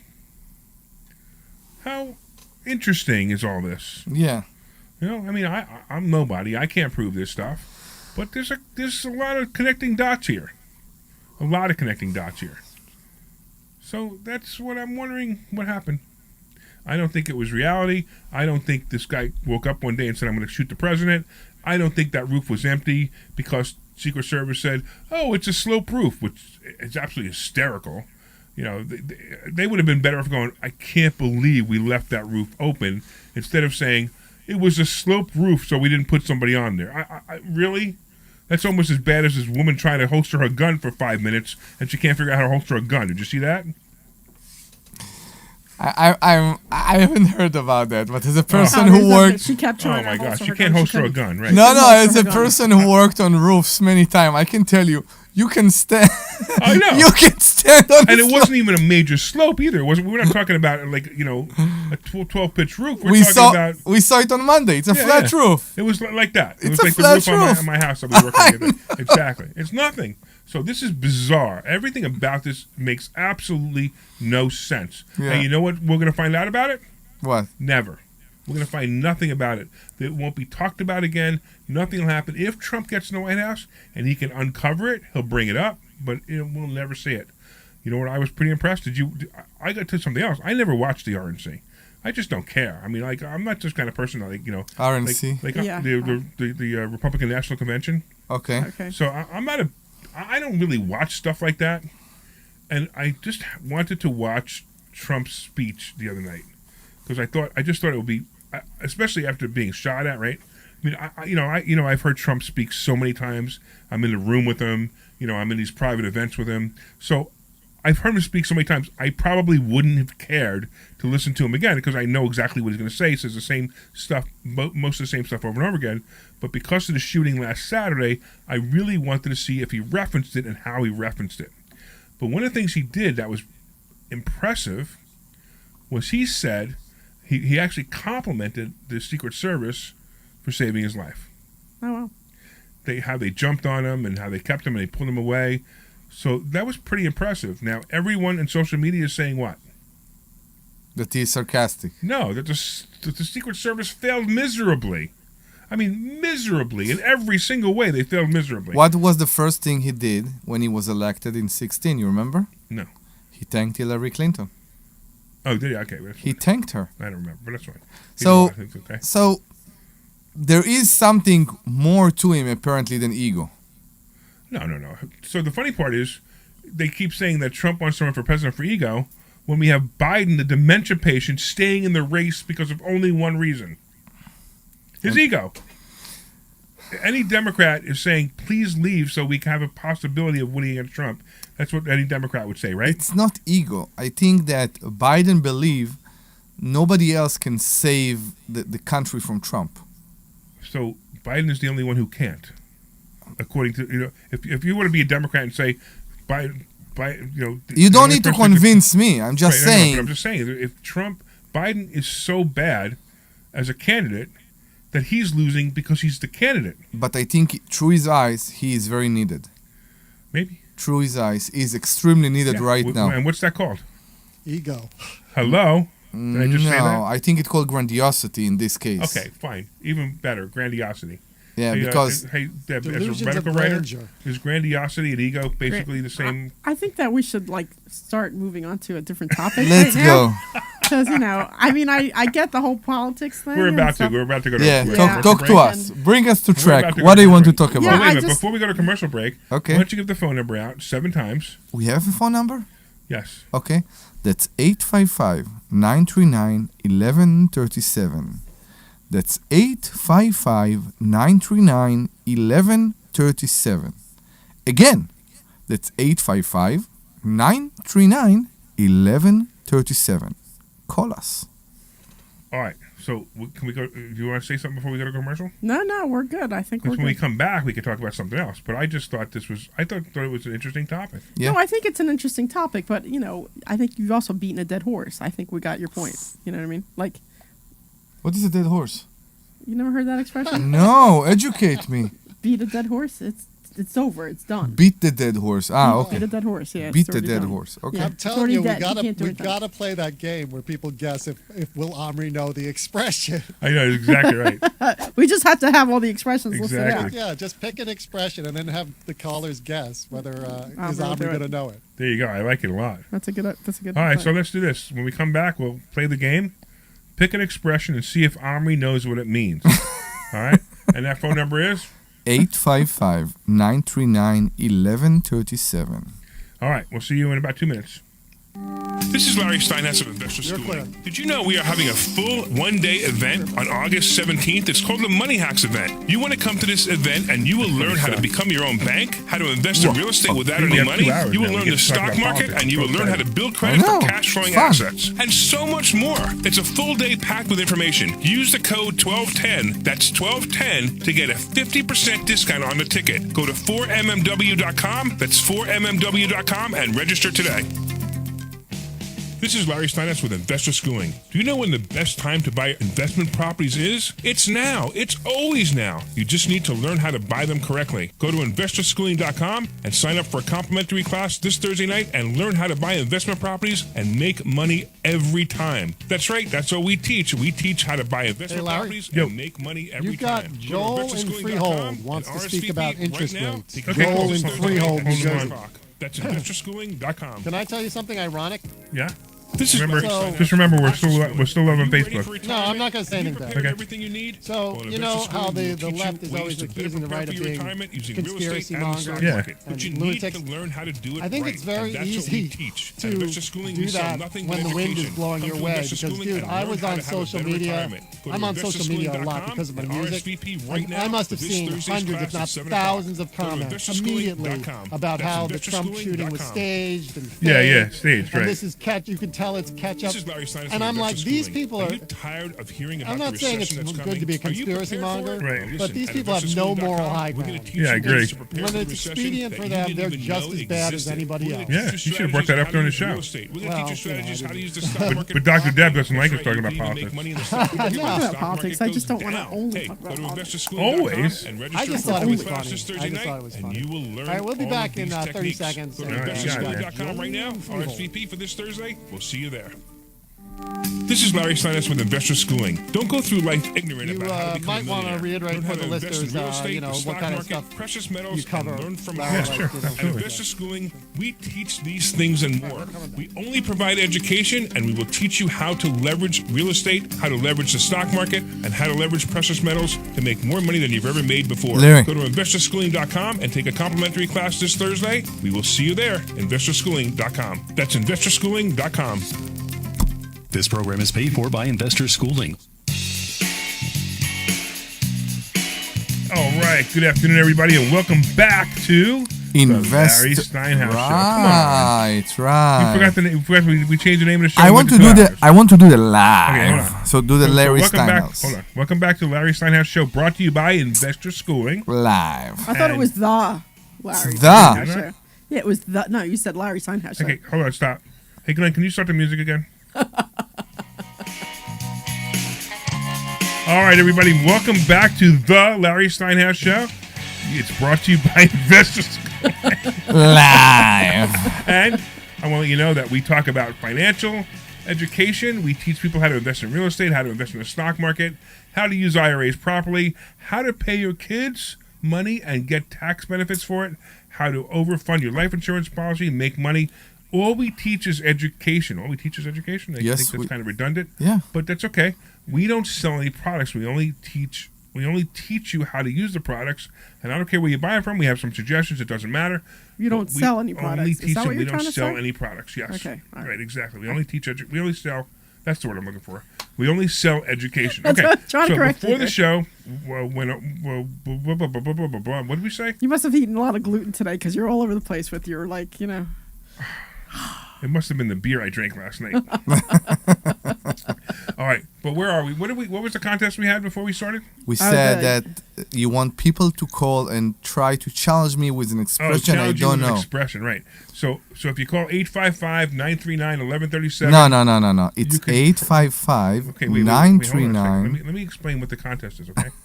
If you call 855-939-1137 and have an expression that you think Omri doesn't know what it means, you can get, and if he doesn't know what it means, you can get a free ticket to the Money Hacks event on August 17th. They're normally $147. You can get 2 free tickets, actually.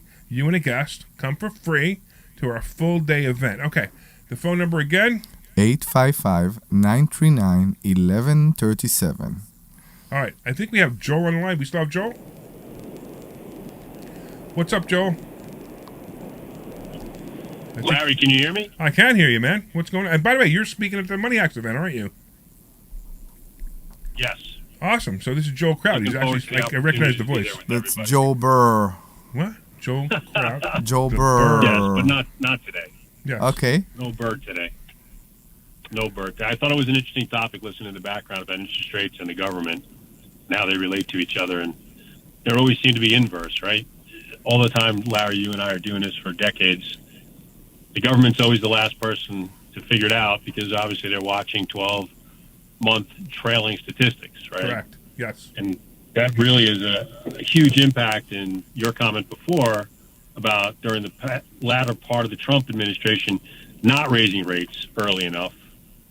And now sort of inverse as people are starting to choke on their HELOCs. Yeah.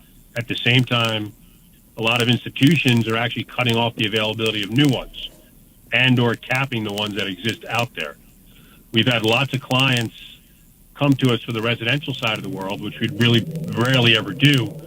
Everyone scouring, looking for a fresh HELOC or to increase the ones they have as they're running out of room, just to your point. Yeah, absolutely. People are getting crushed out there, between credit cards, which used to be, 9-12%. Now the absurd ones are 24 to 36. Yeah. Plus the fees on top. And, all those things are just layering on and starting to catch up with people. They got so used to spending, as Omri said, that free money that the government handed out, and they continued that lifestyle, and that cycle is now catching up. Absolutely true. I definitely agree with you guys that we are in for a pretty bad time. The government won't figure out till it's too late and lower rates till it's way too late, and they're going to have to step in on 2 different fronts, right? The commercial real estate reset, as well as student loan asset-backed defaults, which is at a higher rate. I believe it's actually at a higher rate now than real estate defaults were in the crash of 08. What do you mean by commercial real estate, T-State? So, in Philadelphia, New York City, all the metros, you have these rate resets. They're generally in the commercial world every 5 years, maybe 7 or 10. And as they keep coming due, you go from a 3 3/4 interest rate to 7%. Most of those loans cannot debt service at that increased rate and are automatically in default. When they go in default, banks have to increase their loan loss reserves against them, thus tightening up their process and making less money available to the market. So it starts to strangle in all directions. But because of the magnitude this time, the government's going to have to step in, or we're going to end up with 6 major banks across America, and that's it. The little guys will go to Silicon Valley route and won't be able to survive it. Their balance sheets are just too overweighted with the lower interest rate loans, and those balance sheets won't survive. So Joel's not wrong. He's just over-exaggerating. Okay. Okay? I mean, it's going to be a major problem. It really is. And I think we are now, one point is where we need to go. Now, you know what they're going to do, right? The next interest rate drop, which probably won't be for 6 months, or possibly by the end of the year, will be a 1/4 point. Because they don't understand that they need to move faster than this. They needed to move faster when they didn't do it, and they need to move faster now before it becomes a major problem. But these guys in the ivory tower, and I'm not talking about people like Trump, I'm not talking about people like Warren Buffett, I'm talking about the real ivory tower, like Powell. Powell lives in a real ivory tower because money means absolutely nothing to him. He controls the entire money. Who? Financial. Again? The Powell, Gerald Powell. Gerald Powell. He's the Fed chair. Yeah. He controls the entire monetary system of the United States, which also controls across the country, across the world. Yeah, exactly. So he doesn't care. He doesn't have to buy anything. He doesn't have to do anything. He doesn't have to have anything to do with anything. All he does is control whether you're going to go in the poorhouse or whether you're going to go in the rich house, which I think is so wrong. He's playing God with money, and he doesn't even play it well. Yeah, it's disgusting. And that's why we're in this situation we're in. Thanks, Joe. I appreciate you, man. Good stuff. See you soon. Thank you for having me on. Yeah, man. Oh, by the way, do you want to give an expression for Omri? Or is it too late? Yeah, I have a question actually based on that. So, if some of the banks go under and they go the Silicon Valley route and you have a mortgage with that bank that closes down, what happens to that mortgage? The mortgage gets transferred to another bank. It just gets transferred to another bank. Yeah. First of all, even Silicon Valley, when they went down, any assets they had were bought up by other banks. Okay. I can't remember who bought them. I remember there was an article on it. I can't remember who it was. But yeah, they bought up by other banks.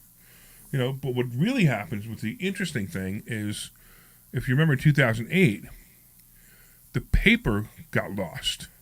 So you buy notes and and what's that called? Assange? Yeah, I can't think of it. I can't think of it right? Yeah. So it's when you buy a note from another bank. So let's say one bank buys a note from another bank. There's all kinds of paperwork that has to go with it, and if any of the paperwork's missing, that note could become void. So if the homeowner actually says, "Hey, listen, before I start paying you, I want to make sure that all this paperwork's in place," and if it's not, that homeowner might actually say, "I don't owe you any money. I paid you off, or I never borrowed it from you because you don't have proof that I borrowed it from you." Yeah. Yeah. So that's what could happen coming soon when all the banks go bad. You scare me. What? I scare you? A bit. So here's the best way. So anybody who's listening, the best way to beat all of this, to beat the Great Reset, to beat inflation, to beat all of this, is to have your own economy. And to be in debt. Well, debt is a whole other issue, but to have your own economy. Don't worry about the economy outside of your own economy. Yes, the economy outside your economy affects your economy, but if you know how to use that to your advantage, it's not a problem.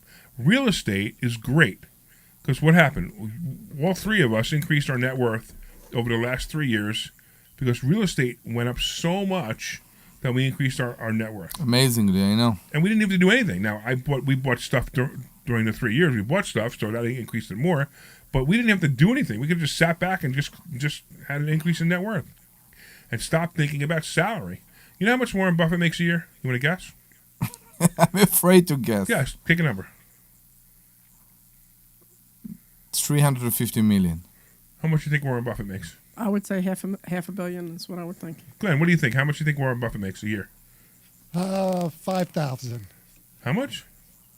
5,000. 5,000. You're closer than both of them, by the way.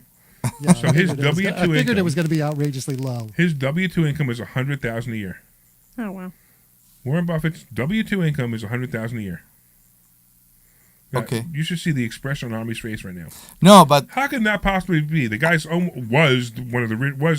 is one of the richest, but for a long time was the richest person on the planet. Right? I want to see his 1040. I don't care about the W-2. That's exactly. So even his 1040, how do you think the rich? So it always makes me laugh. Tax the rich, increase their tax. If you increased the tax rate to, I don't know, if you make $1 million a year to 99% tax, how much more taxes is Warren Buffett going to be paying if you increase the tax rate to 99%? If you make $100K a year, nothing. Exactly. Right, nothing. So it always makes me laugh that these people have no freaking clue how it works, and they do this and they say these dumb things, right? So now, people like Warren Buffett, people like Robert Kiyosaki, You know how they make their money tax-free? You knew the answer. You said the word before. The life insurance policy. Debt. Oh, debt. That, yeah. Debt. They borrow money against their assets. When do they have to pay this money back? Who knows? Never. Never. So if they have an asset worth $1 million and they can borrow $500,000 off it doesn't matter. They borrow $500,000 off that asset. How much do they have to pay in taxes on $500,000? Nothing. Nothing. Exactly. It's all an expense. That's how they do it. So, but they don't borrow money from people. They borrow money from banks. It could be people. It could be banks. It could be their own company. Yeah. So their own company can have a whole bunch of cash reserves. So the whole company has a cash reserve of $1 million. A cash reserve. And now Robert Kiyosaki, or forget Robert Kiyosaki, me. My company has a cash reserve of $1 million, right? And instead of me taking a salary or a bonus of $1 million, what do? I borrow that $1 million from the company with a payment plan that could be $1 a month. It doesn't really matter. With zero interest. Well, you have to probably use an applied interest, but it doesn't really matter. It's just think about it. I get $1 million. What I have to pay back, even if I paid back $300 a month, who cares? It would never be a problem. Yeah. And I get $1 million tax free because I didn't take that as a dividend, or I didn't take it as salary. I took it as a loan. This is why when the real rich, say they're ultra rich, have the Democrats screaming, "Tax the rich, tax," they laugh. They actually laugh at them because they don't make any money. They don't understand that these people don't make any money. Warren Buffett doesn't make any money. He makes $100,000. Who can live on 100? I mean, some people can, but who can really live a lifestyle like Warren Buffett on $100,000? You can't live a lifestyle like Warren Buffett on $100,000. Now, Warren Buffett's very conservative, but he still goes out a lot. He still travels. He has private planes. So yeah, that's $100,000. That's what he's making. Amazing how people just don't know the rules. It's the same thing as the rule we talked earlier in the show. We talked in the first half. We talked about paying your family or paying your kids the money, which was $14,600. And if you pay your kids $14,600, you're not paying taxes on that money. They're not paying taxes on that money, and that's how you pay less taxes. Why do people not know this? What's the number one reason they don't know this? Because they don't know any better. No. They don't come to investor schooling. For sure. You just learn it from your parents. You know? Yeah. And they rather be in this position to blame the rich. Right. Everyone thinks that, especially what their parents taught them about money is correct, like Debbie was saying. And it's so wrong. The people do not understand money at all. That's why the title of my book, Money Hacks, the subtitle is because everything you think you know about money is wrong. And it's so true. Everything you think you know about money is wrong. Now, I'm curious. Somebody want to call in, because we only got about 10 more minutes, but somebody want to call in, either they're pissed off about it or they're excited about it. I'm just curious to know what your reaction is. So give us a call at 855-939-1137. That's 855-939-1137. All right. So give us a call. Let us know. Joe online is saying 2008's going to come back all over again. No, it's not. It's going to be different than 2008. Yeah. It's just going to be different. It's similarities, and one of the similarities is the bailouts. The bailouts came to the people instead of the banks this time, and it's going to be similar. But 2025, 2026, we're going to start to see some real pressure. And if you're not in real estate now, you need to get in real estate as soon as possible. Now, yes, 2026, 27, 28 are going to give you a lot of great buying opportunities, but you need to be able to buy those buying opportunities. So if you're buying real estate now and you know how to buy it right, you can actually use that leverage to buy the properties in 27, 28, and 29 when the prices go down. Now, understand, you always need to buy as much real estate as possible. Buy it, buy it, buy it, buy it, buy it, buy it. All right, Deb, you look like you got something on your mind. No, I'm good. I finally thought of the word was allonge, but allonge, that's it. Yeah, right. It's an allonge, but whatever. Yeah. Yeah, allonge is when they look at the paperwork. You can explain that one. Well, the promissory note is recorded, but the allonge is not. But the allonge ties everything together. So you need to have the allonge to be able to prove that you own the. So when you're buying a note, you need to look at the trail of everything, and if there's anything missing if there's a break in the chain, then it means that you don't own the loan. You might not own the loan, and now you try to collect on it. Yeah. And people say, "Hey, show me the paperwork." Show me and the if you don't paperwork. have it, Yeah. then you don't have to collect on it, and then you can't foreclose. Right. So now there's like kind of like an orphan Yeah. loan.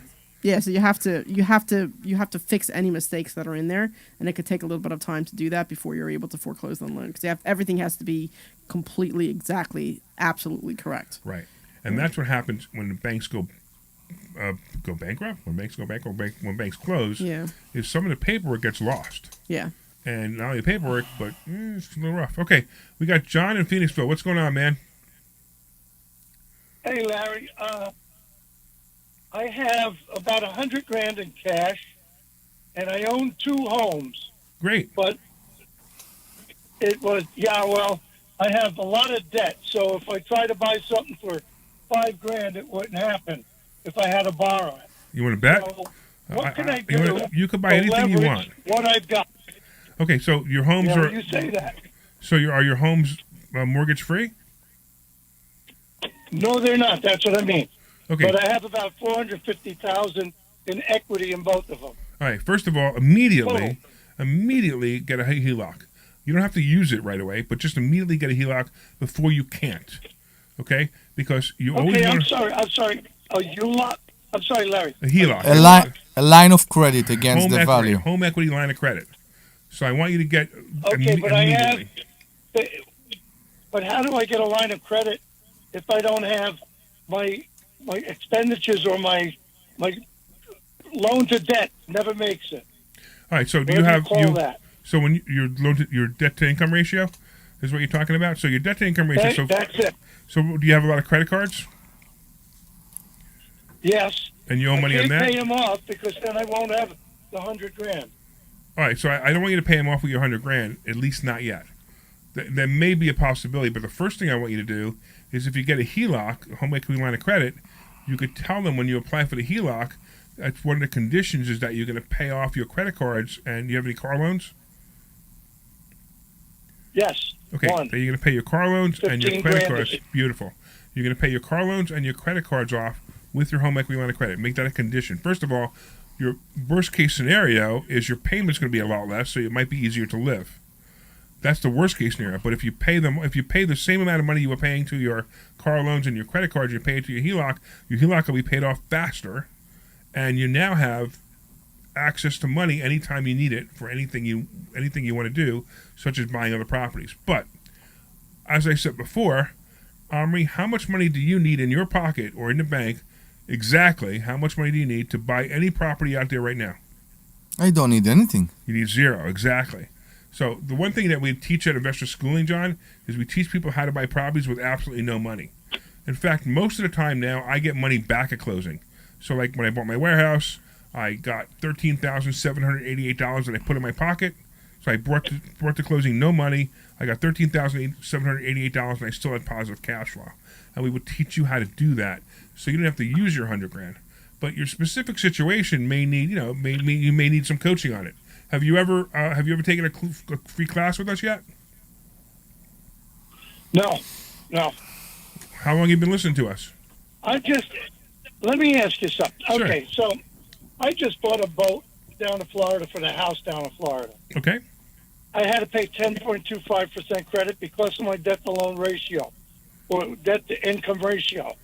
Having said that, how do I go into a bank and say, I want a home equity loan? What do I put down on it? One of the homes equity? Yeah, that's what a home equity loan is. So, okay, so they sign on the mortgage that if something happens to me, I default, they take the house. But will they just give me $250,000 or $100,000 and I pay off the stuff and I have the rest of the cash flow and I pay them back monthly? So the answer, depending on how much money you make and how much, what your debt to income ratio would be if you paid off all those things, including the boat, with your home equity line of credit. I'm also going to tell you why you're paying 10.5% on a boat. It's not because your debt to income ratio was high.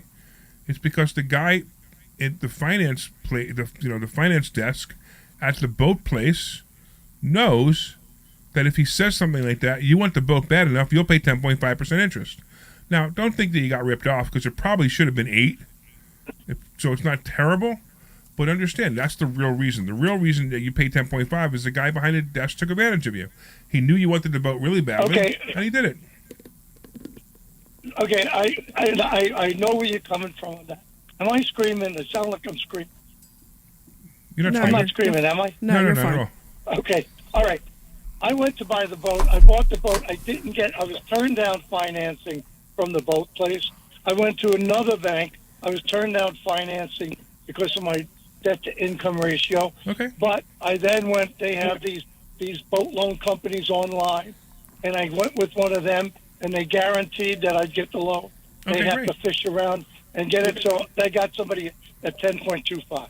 And I'm fine with that. That's fine. Yeah, it's all right. It's fine. It's fine. Right now. So Negotiation. But you just made it a little harder for you to get a HELOC, and the HELOC would have made it easier. So it's a whole bunch of things that you need to do.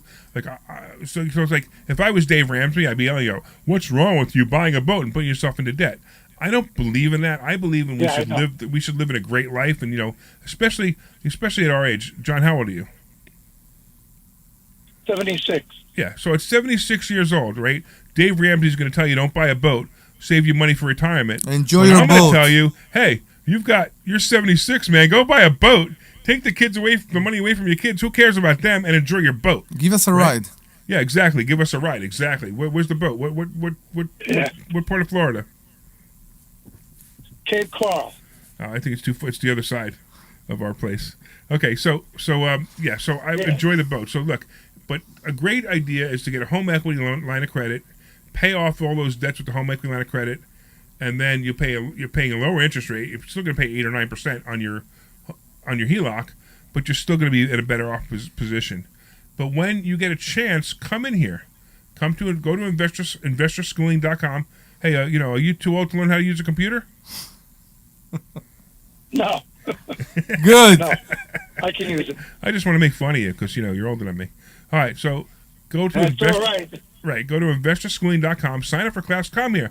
You want to come to the Money the Money Hacks event on August 17th? I'll give you a free ticket, but you got to say yes right away, and you got to tell me you're going to go. No, I'm going to be. I'm going to be down at the shore. I got a house for a week down there, from the 12th to the 18th. Which shore? So, I'm pissing money away. Wait, which shore? Jersey Shore? Long Beach Island.